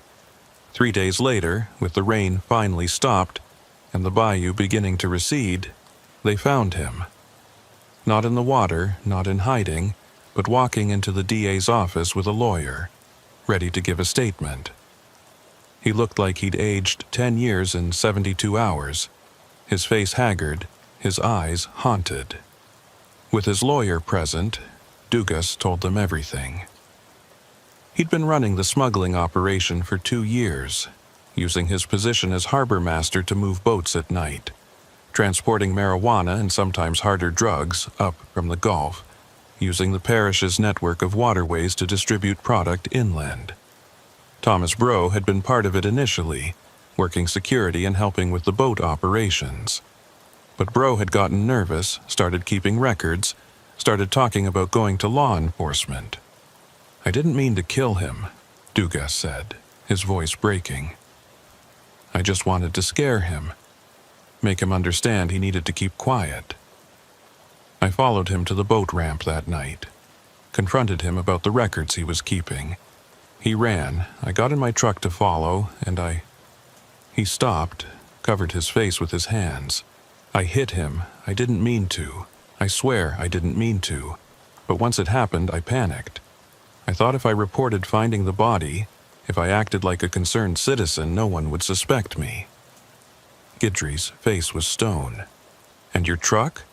How did it end up in the bayou? I drove it there after I talked to you. I knew you'd figure it out eventually. Knew the damage would connect me to Bro. I thought if the truck was underwater, if I disappeared for a while, maybe I could... I don't know, I wasn't thinking clearly. Who else was involved in the smuggling operation? Dugas shook his head. I'm not naming names. You want those people, you find them yourself. His lawyer leaned forward. My client is willing to plead guilty to manslaughter and obstruction. In exchange, we're asking for a reduced sentence and protective custody. The people he was working with are not forgiving of mistakes. Guidry stood up. I'll take your statement, and then the district attorney will decide whether to accept any deals. But understand this, Mr. Dugas. Thomas Bro died trying to do the right thing. He died because he couldn't live with being part of your operation. That makes you not just a killer, but a traitor to everything you were supposed to stand for as harbor master. Dugas didn't respond, just sat there with his lawyer, looking at his hands, looking at a future that involved prison and fear, and the knowledge that he'd killed a man over money and drugs, and the need to keep secrets. Beauregard left the interview room and walked outside, breathing in air that was finally clear, finally free of rain. The bayou was still swollen, still brown with runoff, but it was receding, returning to its channels, leaving behind mud and debris and the marks of violence that water couldn't wash away. He thought about Thomas Bro, a maintenance worker who'd kept records on a flashlight hidden under a piling, who'd tried to do the right thing and died for it. He thought about Etienne Dugas, a harbor master who'd betrayed his position in his parish for drug money, who'd killed to protect a criminal operation and then tried to cover it up by reporting the crime himself. And he thought about the boats that were still out there, still moving through the bayous at night, carrying product that would destroy lives, operated by people who wouldn't hesitate to kill anyone who threatened their business. A week later, Beauregard was back on patrol, running Parish Road 24 on a night that was clear and humid, the kind of night where the bayou seemed to breathe with life. His radio was quiet, just the occasional check-in with dispatch, nothing urgent. At 2145 hours, passing the turnoff to the boat ramp where Thomas Bro had died, Beauregard saw lights on the water, faint and moving, boats operating without running lights in the darkness. He pulled over, called it in, waited for backup that would take 20 minutes to arrive because the parish was big and the units were stretched thin. By the time help arrived, the lights were gone, disappeared into the maze of waterways that connected the bayou to the Gulf, routes that smugglers had been using for 200 years and would keep using for 200 more. They searched the ramp, found nothing. No boats, no evidence, no sign that anyone had been there. Just water and darkness, and the memory of lights that might have been real or might have been reflection of stars on water. You sure you saw something? The backup trooper asked. Beauregard looked at the water, at the place where Thomas Bro had bled out trying to do the right thing, at the bayou that kept its secrets the way it kept its dead, deep and silent and forever. Yeah, he said, I saw something. But what he didn't say was that seeing wasn't enough, that knowing something was happening wasn't the same as stopping it, that the boats would keep running and the drugs would keep moving and people like Thomas Bro would keep dying because the bayou was bigger than any one person's conscience or courage or willingness to stand against the darkness. He drove home that night thinking about Dugas in protective custody, making deals, naming names that would lead to arrests, that would lead to convictions that would change nothing, because for every smuggler arrested, 2 more would take their place. The operation was systemic. built into the geography and economy of the region, as much a part of Louisiana as the bayou itself. And somewhere out there, someone was looking at schedules and calculating risk and deciding whether the profit was worth the danger, whether moving product through the waterways was worth the chance of ending up like Thomas Brough, face down in a ditch with the rain washing away the evidence of who you'd been. Beauregard thought about calling Guidry, telling her about the lights he'd seen, but he knew what she'd say, that they needed more than lights, needed evidence and witnesses, and something concrete that would hold up in court. That hunches and feelings weren't enough to build cases, that they needed proof.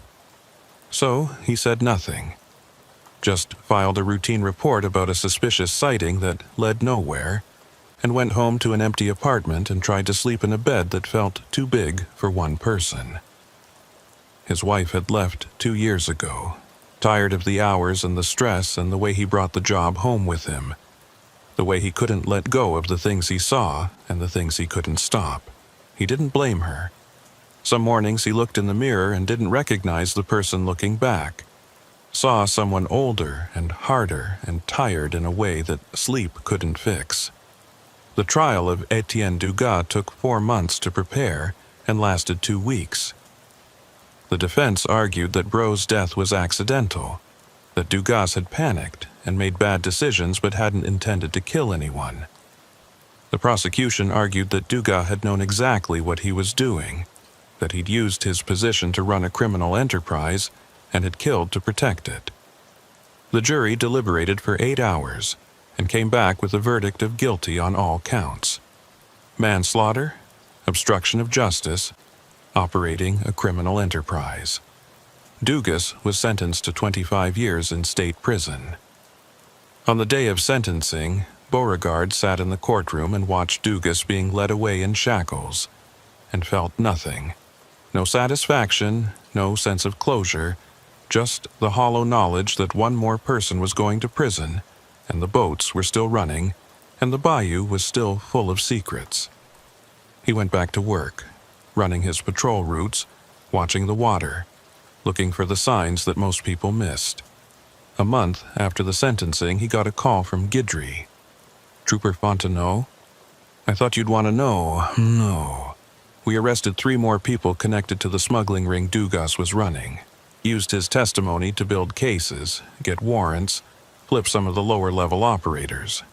"That's good," Beauregard said, though he felt no conviction in the words. "Is it? Because for every person we arrest, there's someone else ready to take their place. We disrupted 1 operation, but there are 10 more running right now. You know that as well as I do." Beauregard didn't respond, because she was right. The smuggling would continue, the boats would keep running, and people would keep dying in ditches and bayous, and places where the water covered the evidence and the darkness provided cover. He thought about Thomas Brough and his flashlight full of records, about a man who'd tried to document evil and paid with his life. And he thought about how many other people were out there right now, keeping their own records, documenting crimes they couldn't stop, waiting for the moment when conscience would outweigh fear, and they'd try to do the right thing. Some of them would succeed. Some would end up in ditches, and Beauregard would be the one who responded to the calls, who processed the scenes, who tried to piece together what happened in the spaces between legality and violence. That night he drove past the boat ramp where Brough had died. The water had receded completely now, leaving the ramp dry and accessible. In the moonlight he could see tire tracks, faint but still visible, the marks of Dugas' truck on the night he'd run Brough down.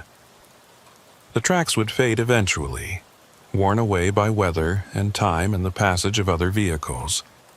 But for now they remained, a reminder that every crime left traces, that every death marked the earth in ways that couldn't be completely erased. Beauregard stood there in the darkness, listening to the sounds of the bayou, the frogs and insects and the distant rumble of a boat engine somewhere on the water. The lights were out there again, moving through the darkness, and he knew what they were and knew he couldn't stop them. Not tonight. Maybe not ever. He got back in his patrol car and drove on, watching the road, watching for the next call, watching for the moment when someone else's conscience would outweigh their fear, and they'd end up face down in a ditch with the rain washing away who they'd been. The bayou kept its secrets. The boats kept running, and Beauregard Fontenot kept patrolling, one shift at a time, watching the water rise and fall, watching the darkness spread, watching for signs of violence that he would document and investigate and ultimately fail to prevent. Because that's what the job was, in the end. Not stopping crime, but responding to it. Not preventing death, but processing it. Not winning, but simply showing up, again and again, to bear witness to the fact that something had happened here. Someone had died here, and their death mattered enough to be recorded, investigated, remembered. Even if nothing changed, even if the boats kept running, even if the bayou swallowed everything in the end. The Lake Pontchartrain Causeway stretched 24 miles across dark water, two parallel ribbons of concrete suspended above a lake that could turn from mirror calm to deadly in the space of an hour. Trooper Thaddeus Brough had been working the causeway for 11 years, and he'd learned that the bridge had moods, that there were nights when the wind came up and the whole structure swayed like something alive, when the lights on the opposite shore seemed impossibly distant, and the water below became not just a physical barrier but something psychological, a void that pressed up against the underside of the bridge and whispered to people who were already unstable. It was 0547 hours on a Thursday morning in October, the hour when night gave way to dawn in shades of gray that made the lake look like liquid metal. Thaddeus was 40 minutes from the end of his shift, running his patrol from the Mandeville side, watching for the early commuters who pushed their vehicles too fast across the narrow bridge, when his radio crackled with a call from Noeline Babineau in Bridge Control. Unit 9, this is Bridge Control. We have a vehicle stopped in the southbound lane, approximately mile marker 11, no hazard lights, no visible occupants. Can you respond? Thaddeus felt the familiar tightening in his chest that came with causeway stops. A vehicle stopped on the bridge was never routine, never simple. People didn't pull over on the causeway unless something was seriously wrong, and when they did, the outcomes ranged from mechanical failure to medical emergency to something darker, the kind of situation where Bridge Control turned off the traffic cameras because no one needed to see what happened next. Bridge Control, Unit 9. I'm at marker 16 northbound heading your direction. ETA 8 minutes. Can you give me make and model on the vehicle? Noeline's voice came back, and Thaddeus could hear the tension underneath her professional tone. Appears to be a dark sedan, possibly a Camry or a Accord. Can't get a clear visual in this light. Vehicle has been stationary for approximately 15 minutes. We've tried to raise them on the emergency phone system, but no response. 15 minutes was an eternity on the causeway. Long enough for someone to make a decision, to climb the railing, to step off into 40 feet of air, and then water that would kill you as efficiently as concrete at that velocity. Thaddeus accelerated, pushing his Crown Victoria up to 70, watching the mile markers flash past as he crossed to the southbound lanes through one of the few crossovers. The sedan materialized out of the pre-dawn dimness like a ghost, sitting perfectly still in the right lane with its engine apparently off and no one visible through the windows. Thaddeus pulled up behind it at an angle, his lights cutting across the sedan's rear, and called it in. Bridge Control, Unit 9. I'm on scene with the vehicle. Louisiana plate, Charlie. Echo Mike, 7734, running it now. Vehicle appears unoccupied, but I'm approaching to verify. He stepped out into wind that hit him like a physical force, the kind of wind that came across 20 miles of open water without anything to slow it down. The causeway swayed beneath his feet, a motion so subtle that most people never noticed it. But Thaddeus felt it in his bones after 11 years. The constant movement that reminded you the bridge was not solid ground, was not safe, was just concrete and steel holding back the weight of water and time. The sedan's windows were fogged from the inside, which meant someone had been in there recently, breathing, warming the air enough to create condensation. Thaddeus approached the driver's side carefully, his flashlight in his left hand, his right hand resting on his service weapon. He'd found 5 bodies on the causeway in 11 years, 3 jumpers who'd been recovered from the water and 2 medical emergencies, heart attacks in vehicles that looked exactly like this one, peaceful and still and dead. He knocked on the window with his flashlight. "Louisiana State Police. I need you to roll down your window." Nothing. No movement, no response. The fog on the glass made it impossible to see inside clearly, just vague shapes that might have been a person or might have been shadows. Thaddeus tried the door handle. Locked. He walked around to the passenger side, tried that door. Also locked. Back at his patrol car, he ran the license plate. It came back registered to a Marcus Theriot, address in Metairie. No warrants, no flags.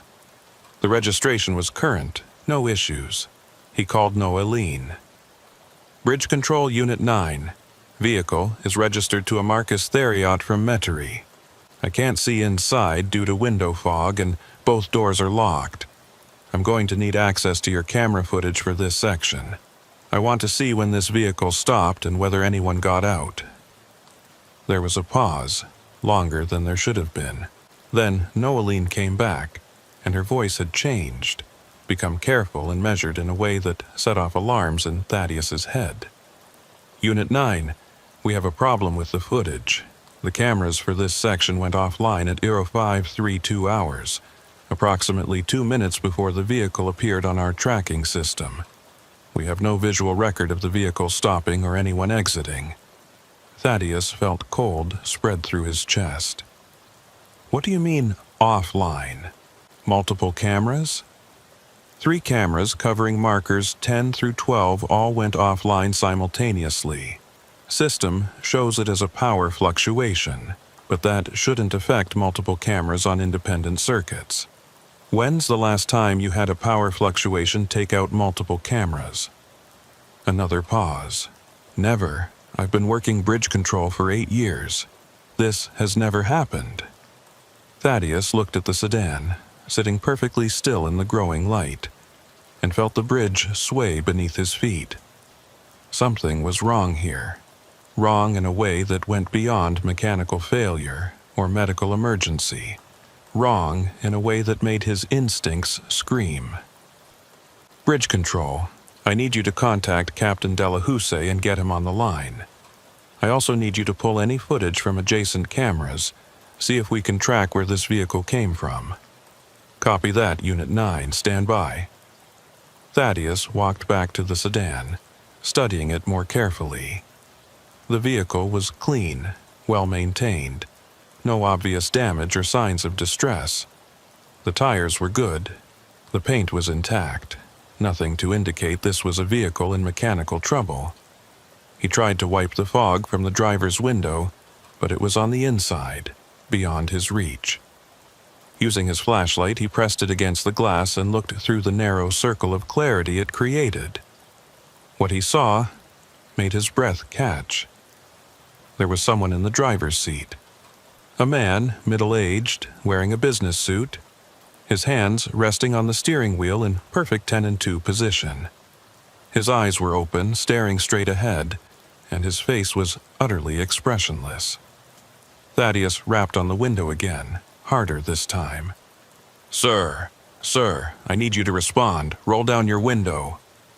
The man didn't move, didn't blink, didn't acknowledge Thaddeus's presence in any way.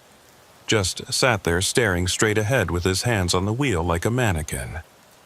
Thaddeus keyed his radio. Bridge Control, Unit 9. I have a confirmed occupant in the vehicle. Appears to be in some kind of medical distress or altered mental state. I'm going to break the window and attempt to make contact. Get EMS rolling to this location. He went back to his patrol car, retrieved his window punch, and returned to the sedan. Before breaking the glass, he tried one more time. "Sir, if you can hear me, unlock the door.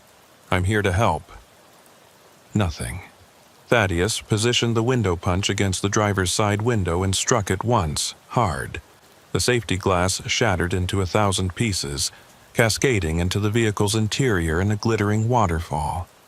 The moment the glass broke, two things happened simultaneously. First, the man in the driver's seat turned his head to look at Thaddeus, and his expression changed from blank to something else. Something that was neither fear nor anger nor any emotion Thaddeus could name. Second, the engine started, not turned on with a key, but just starting. The starter motor engaging and the engine catching, and the vehicle began to roll forward. Thaddeus jumped back, his hand going to his weapon. "Stop the vehicle! Stop the vehicle now!" The sedan accelerated, not fast, but steady, pulling away from Thaddeus and continuing down the southbound lane. Thaddeus ran back to his patrol car, got behind the wheel, and gave chase while calling it in. Bridge Control, Unit 9. The vehicle is moving, driver is unresponsive. I'm in pursuit southbound, approaching marker 10. Noeline's voice came back, and now there was no hiding the fear in it. Unit 9, be advised Captain Delahousie is on the line and wants to speak with you. Patching him through now. The captain's voice filled Thaddeus's radio, deep and authoritative, and carrying an edge that Thaddeus had never heard before. "Trooper Bro, this is Captain Delahousie. I need you to break off pursuit immediately and return to your patrol position." Thaddeus couldn't believe what he was hearing. "Captain, I have a vehicle with a possibly incapacitated driver moving at speed on the causeway. I can't just let him go." "Yes, you can, and you will. Break off pursuit now. That's a direct order." Thaddeus felt anger flare through him. "Sir, with respect, this man could be having a stroke or be under the influence of something. If he crashes or goes over the side, Trooper Bro." The captain's voice was steel now. "You will break off pursuit. You will return to your patrol position, and you will file a standard report indicating a vehicle stop with a driver who became unresponsive and then left the scene. You will not pursue this further. Do you understand?" Thaddeus wanted to argue, wanted to demand an explanation, but the tone in the captain's voice was absolute.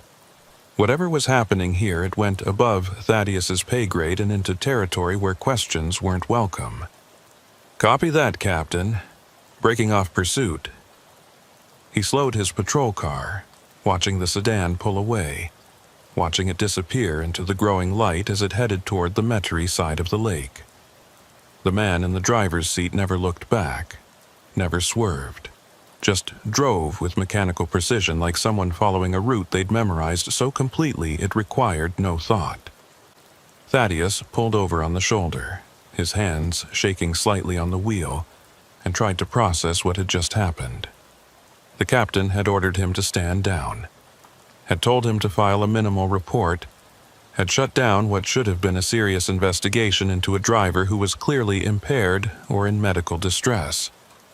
He sat there for 10 minutes, watching the sunrise turn the lake golden, watching the morning traffic begin to flow across the causeway, watching the world return to normalcy while his radio stayed silent and bridge control didn't call him back. Finally, he drove to the north side, to the state police station that served as the causeway's administrative hub, and went inside intending to file his report and then go home and forget this had ever happened. But Captain Alphonse Delahousie was waiting for him in the parking lot, standing next to his personal vehicle, and the expression on his face told Thaddeus that forgetting wasn't going to be an option. "Trooper Bro, in my office, now." They walked inside in silence, past the morning shift officers who were beginning their day, past the dispatchers and administrative staff, into Delahousie's office at the end of the hallway. The captain closed the door and gestured to a chair. Thaddeus sat. Delahousie didn't. He stood behind his desk with his arms crossed, looking at Thaddeus with an expression that was part anger, part something else. Resignation, maybe. Or fear. "What I'm about to tell you stays in this room," the captain said. "You don't talk about it with other troopers. You don't discuss it with your family. You don't write about it in any unofficial capacity. This conversation never happened, clear?" Thaddeus nodded, his mouth dry. "The vehicle you stopped this morning, registration to Marcus Theriot? That vehicle has been flagged in our system for 3 years. 6 times in the past 3 years, troopers have reported similar incidents.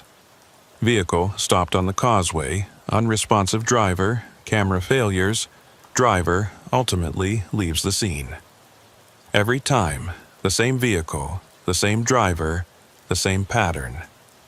Thaddeus felt his scalp prickle. How is that possible? If this has happened 6 times, why isn't Theriot in custody? Because every time we try to follow up, the evidence disappears. We get the plate number, we get the registration, we go to the address and there's no one there. The house exists, but it's empty. Has been empty for years. The registration is valid, but when we contact the DMV, they have no record of it being issued. The vehicle shows up on our traffic cameras going onto the causeway, but never shows up leaving. It just vanishes somewhere between marker 10 and the Metairie side. "That's impossible," Thaddeus said. "There's only one road. You can't vanish on the causeway." Delahousie sat down heavily in his chair. "I know it's impossible, but it keeps happening. And every time we try to investigate, every time we try to push for answers, we get shut down. Not by anyone specific, not by any one agency, just shut down. Reports get lost, footage gets corrupted, witnesses recant their statements." Thaddeus felt like reality was tilting. Why? Why would anyone want to cover this up? "I don't know. But I've been captain of the Causeway Patrol for 12 years, and I've learned that some things are better left alone. Some questions don't have answers that help anyone." "That's not acceptable," Thaddeus said, his voice rising. "A man is driving impaired on the causeway, potentially endangering lives, and we're just supposed to ignore it." "What would you have me do?" Delahousie asked, and now his voice was tired. "Investigate an address that doesn't exist? Chase a driver who vanishes before we can apprehend him? Interview witnesses who forget what they saw the moment we press them for details? I've tried, Trooper Bro. For 3 years I've tried. And all I've accomplished is making my life difficult and putting my career at risk." Thaddeus stood up. "So we just let it go? We just pretend nothing happened? We file a minimal report, we document the incident in a way that covers us legally, and we move on. Because that's all we can do. Sometimes the job isn't about solving problems. Sometimes it's just about surviving them." Thaddeus left the office feeling like he'd been punched in the chest. He went to the locker room, changed out of his uniform, and drove home to his apartment in Mandeville. He tried to sleep but couldn't. Kept seeing the man in the sedan, those blank eyes, that expressionless face, that mechanical way he'd driven off into the sunrise. 3 days passed. Thaddeus filed his minimal report, worked his shifts, watched the causeway traffic flow back and forth with its cargo of commuters and tourists and people who had no idea that something impossible was happening on the bridge they crossed every day. On his 4th day back, he was running the northbound lane at 0615 hours when he saw it. The sedan. Same make, same model, same plate number. Parked on the shoulder at mile marker 11, exactly where it had been before. Thaddeus felt his heart rate spike. He called it in. Bridge Control, Unit 9. I have the vehicle from Incident 147 back on the causeway, same location. Requesting guidance. Noeline's voice came back immediately, tense. Unit 9. Captain Delahousse wants you to stand by. Do not approach the vehicle. He's en route to your location. Thaddeus pulled over 100 feet behind the sedan and waited, his hands tight on the steering wheel. 10 minutes later, the captain's vehicle pulled up and Delahousse got out, walking past Thaddeus without acknowledging him, walking straight to the sedan. The windows were fogged again. The captain walked around the vehicle once, looking at it from every angle, then returned to where Thaddeus was standing. Same pattern, Delahousse said quietly. Vehicle appears, cameras go offline, occupant is unresponsive. It's like it's following a script. What do we do? Thaddeus asked.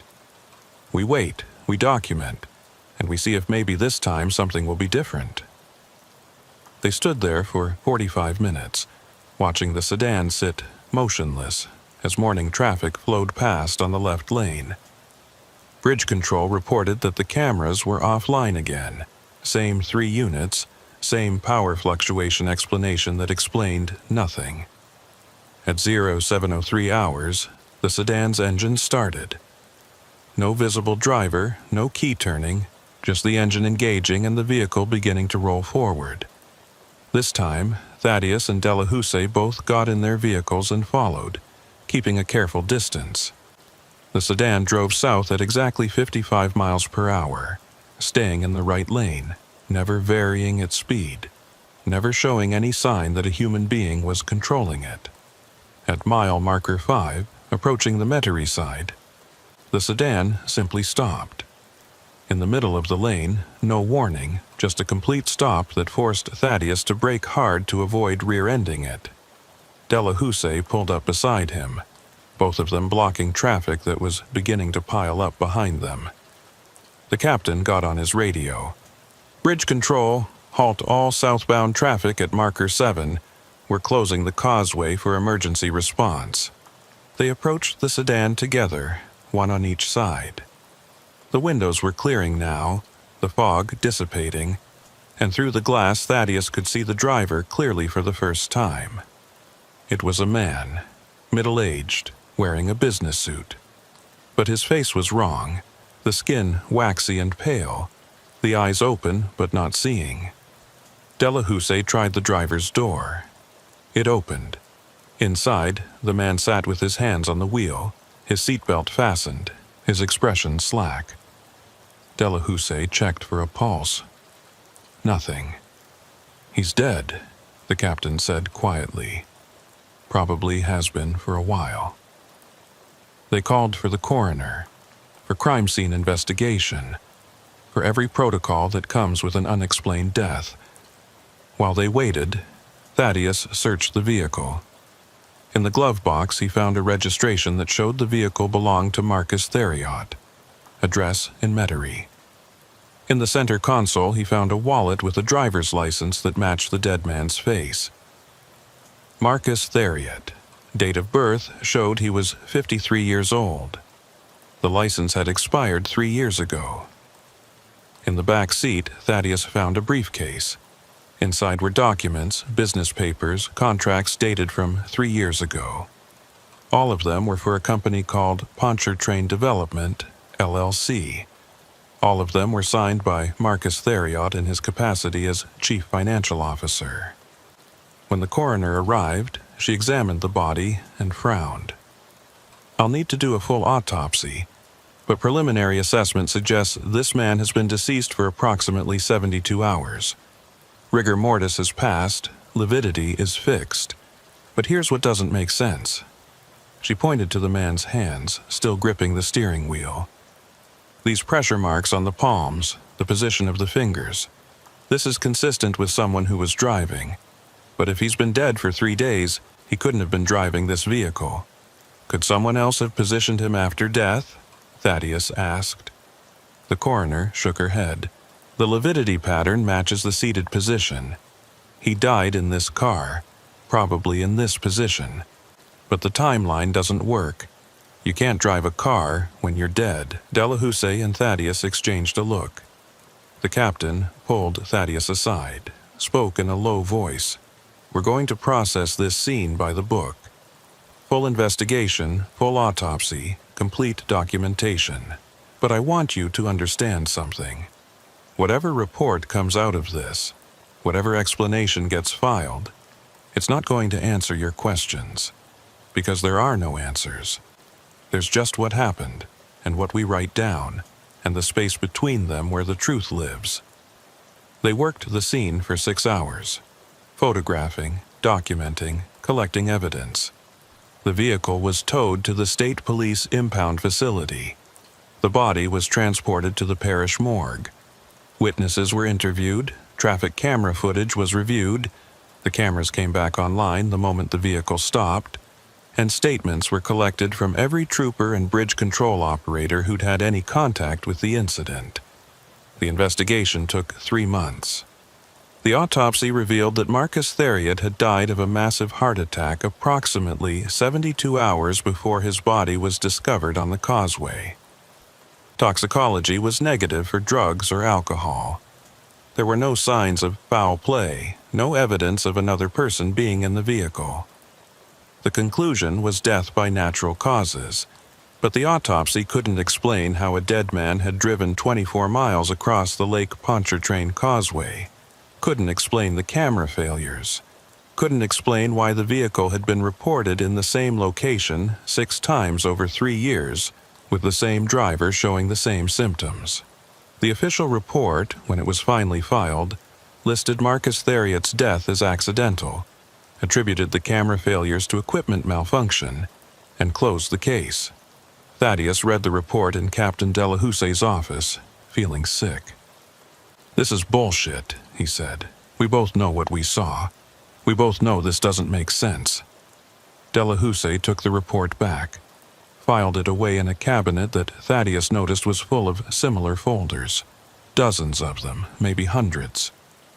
"Of course it's bullshit, but it's the bullshit that lets us sleep at night and keep our jobs and continue doing the work that we can do.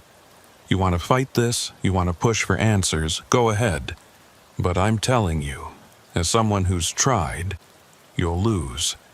And in losing, you'll accomplish nothing except making yourself miserable." Thaddeus stood up. "So we just accept it? We just accept that sometimes dead men drive and cameras fail and nothing makes sense? We accept that the world is stranger than our reports allow for. We accept that some mysteries don't get solved, and we focus on the work we can do, the problems we can solve, the people we can help." Delahousse looked up at him, and his eyes were tired. "You're a good trooper, bro. You care about the job, you care about doing things right, but if you let cases like this eat you up, you won't last. I've seen it happen to too many good people. They fixate on the one thing they can't explain, and it destroys them." Thaddeus left the office, left the station, and drove to Metairie to the address listed on Marcus Theriot's license. He found it easily, a small house in a middle-class neighborhood, paint peeling, yard overgrown. The house was clearly abandoned, windows dark, no car in the driveway. He knocked anyway, knowing no one would answer. He tried the door, found it locked. He walked around to the back, looked in the windows, saw furniture covered in dust, mail piled up behind the door, the markers of a life interrupted. According to property records, the house belonged to Marcus Theriot. According to those same records, the property taxes hadn't been paid in 3 years. The house should have been in foreclosure, should have been seized by the parish, but somehow it remained in limbo, neither occupied nor officially abandoned. Thaddeus stood in the backyard, looking at the house, and tried to imagine what had happened here 3 years ago. Tried to imagine Marcus Theriot, 50 years old, CFO of a development company, getting in his car one morning and driving to the causeway and dying of a heart attack somewhere around mile marker 11. Tried to imagine what had happened next, how the vehicle had continued driving, how it had appeared and disappeared 6 more times, how cameras had failed and witnesses had forgotten, and reports had been written in language designed to obscure rather than illuminate. He couldn't imagine it. It was impossible. But it had happened. He drove back to the causeway, parked at the north end, and walked out onto the bridge as far as the pedestrian access allowed. The wind hit him the way it always did, strong and constant, carrying the smell of the lake. He stood at the railing, looking down at the water that was 40 feet below, water that had swallowed 3 jumpers in the 11 years he'd been working this bridge, water that looked peaceful from up here but would kill you as efficiently as any weapon. The causeway swayed beneath his feet, that constant subtle movement that most people never noticed. But Thaddeus noticed it, had always noticed it, the reminder that the bridge was not solid ground, was not safe, was just a line of concrete and steel holding back water and darkness and whatever else lived in the spaces between what we know and what we pretend not to see. He went back to work, running his patrol routes, watching the traffic, documenting violations and accidents and the normal chaos of people trying to cross 24 miles of open water twice a day for work or leisure or necessity. He never saw the sedan again, never got another call about an unresponsive driver at mile marker 11, never heard another report of cameras failing or drivers disappearing. But sometimes, during the pre-dawn hours when the causeway was quiet and the lake was still and the line between night and day was just a suggestion, he'd slow down near mile marker 11 and look at the shoulder and remember the man in the business suit with his hands on the wheel and his eyes open and his expression blank as death. And he'd wonder if it was over, if whatever had been happening had run its course, or if it was just waiting, biding its time, getting ready to appear again when the conditions were right and the cameras were offline, and someone like Thaddeus was there to witness something that couldn't be explained or documented or filed away in language that made sense. 6 months after the incident, Thaddeus requested a transfer off the causeway. His request was approved without question, without hesitation, like the administration had been expecting it. He moved to patrol work in St. Tammany Parish, running normal highways where the ground was solid and the mysteries were human, and the reports he filed actually described what happened. But he never forgot the man who drove 24 miles after death, never forgot Captain Delahouse's office full of folders documenting impossible things, never forgot the lesson he'd learned about the difference between what happens and what gets written down, between truth and report, between the world as it is and the world as we pretend it is. And sometimes, late at night, when he couldn't sleep, he'd drive to the causeway and park at the north end and sit in his personal vehicle watching the bridge stretch out across the darkness, watching the lights of distant cars crossing the water, watching for a dark sedan that might appear at mile marker 11 with an unresponsive driver and a pattern that repeated like a record skipping, like reality glitching, like something broken in the fabric of what we think we understand. He never saw it again. But he knew it was there. Knew it was waiting. Knew that somewhere in the space between living and dead, between driving and drifting, between the world we report and the world that actually exists, Marcus Theriot was still crossing the causeway, still gripping the wheel with dead hands, still staring ahead with eyes that saw nothing and everything, still running a route he'd memorized so completely that even death couldn't make him forget. The causeway swayed in the wind. The water reflected the lights. And Thaddeus Bro sat in the darkness, watching, waiting, knowing that some mysteries don't get solved. They just get documented, filed away, and remembered by the people who saw them and couldn't look away, even when they wanted to, even when they should have. The radio coverage in Vernon Parish was always spotty, but deep in the pine forest that bordered the Texas line, it became unreliable in ways that could get you killed if you were counting on backup. Trooper Silas Peltier had worked the parish logging roads for 14 years, and he'd learned to trust himself more than his radio, knowing that when he drove down narrow tracks through old-growth pine, he was alone with whatever he found. It was 234 hours on a Friday night in November when he saw the truck, an old Ford F-250 with Louisiana plates and a covered bed, moving too fast on Parish Logging Road 47. He was 20 miles from the nearest town, 30 miles from backup, in country where the trees grew so thick that darkness between them was absolute. Silas had been running speed enforcement near the Sabine River crossing when he'd spotted the truck blowing through an intersection, easily 10 miles over the posted limit. He activated his lights and followed, watching the truck accelerate instead of slowing, taking turns too wide and too fast. He called it in, getting nothing but static broken by fragments that might have been dispatch or atmospheric interference. The chase lasted maybe 4 minutes before the truck took a sharp left onto what looked more like a game trail than a road. Silas followed, his patrol car bottoming out on ruts that hadn't seen maintenance in decades, pine branches scraping his roof with sounds like fingernails on glass. The truck's taillights bounced wildly ahead, then suddenly went dark as the vehicle stopped. Silas slowed, his training screaming that this was wrong. He grabbed his spotlight, swept it across the area, and saw nothing. No truck, no lights, no dust. Just darkness and trees and a logging road that ended in a clearing 50 feet ahead. He tried his radio again, got nothing but static. He was committed now, couldn't back down the narrow track in darkness.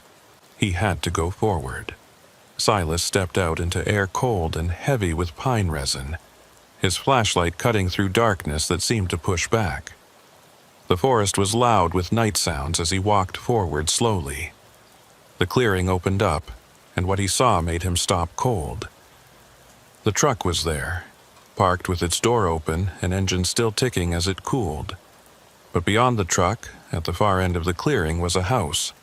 Not a camp or shack, but an actual 2-story structure with peeling white paint and a sagging porch, surrounded by trees pressing in like they were trying to reclaim the space.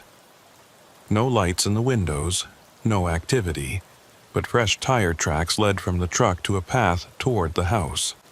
He approached the truck carefully. The cab was empty, keys in the ignition. In the bed were sealed boxes with no markings. He photographed it and tried his radio. Static. The house showed signs of abandonment. Rotted boards, broken windows, but also recent use. Fresh footprints led inside. Silas climbed the porch and pushed the door open. Ground floor showed camping equipment in one corner and on the kitchen wall. Columns of numbers in black marker. Dates, times, weights. A distribution log. Upstairs, the second bedroom held a makeshift meth lab. Plastic bins, chemicals, heating elements, and in the corner, a young man holding a pistol loosely. "Put the weapon down," Silas said. The man looked at him with hollow eyes. "You shouldn't be here. Put it down now." The man smiled without humor. "You think you stopped something? There are 20 houses like this in these woods. 100. You can't stop it. That's not your problem. Put the weapon down." The man's smile faded. "If I go to jail, I'm dead. The people I work for don't allow loose ends." "Then cooperate. Make a deal." "There are no deals." The man raised the pistol to his own head. Silas lunged forward but was 2 steps away when the shot rang out. The body hit the floor. Dead. Silas went outside until his phone had service and called for backup. EMS, crime scene, Wildlife Officer Odile Como. An hour later, Odile arrived. He briefed her on everything. "This house," Odile said grimly. "Pastor Trahan's place. Philomene Tran ran a congregation here in the 90s. Fell apart in '97, she disappeared. This place should be rubble by now, but it's still standing. More units arrived. The dead man had no ID, no fingerprints in any database. The truck was registered to a shell corporation. The boxes contained meth precursors. Complete dead end. By sunrise, they finished processing. Silas filed his report and waited for follow-up that never came. No DEA, no investigation, just silence. A week later, Pastor Philomene Trahan visited him. She was in her 70s with eyes holding weary knowledge. That young man died at my old house. She pulled out a yellow deed. Look at the ownership history. Every owner had held it exactly 7 years before selling. Every one since 1943. It's a pattern, she said. 7 years, then transfer. 80 years of the same operation. Moving people, trafficking. The drugs are just cover. She stood. That young man was a victim. He tried to get out, and the house didn't let him. You'll keep investigating, won't you? It's my job. Then be careful. The real danger is understanding what that house really is. 3 days later, he found a note at the house. Stop looking or join him. He was immediately pulled off the case. We're turning it over to DEA, his sergeant said. You're done. Odile called. They took all my trail cameras. We're not stopping this. 6 months later, a man in an expensive suit pulled beside him on Highway 171. The matter you were investigating is closed. The property sold, operation dismantled. Forget about it. Some things are handled at levels where local law enforcement can't reach. Silas understood. The property followed the pattern. 7 years, then sold. The operation moved somewhere else. He burned the deed the next morning, choosing survival over truth. He worked another 15 years, never returning to that road. But he knew. Somewhere in Louisiana forests, the houses still stood. The pattern continued. Young men still chose death over testimony. And the people who could stop it looked away because the price of knowing was too high. Silas had looked away. He carried that knowledge forever, understanding he'd seen something that should have been stopped, but had chosen to live instead. The forests kept their secrets, the houses kept running, and survival was all he could hope for.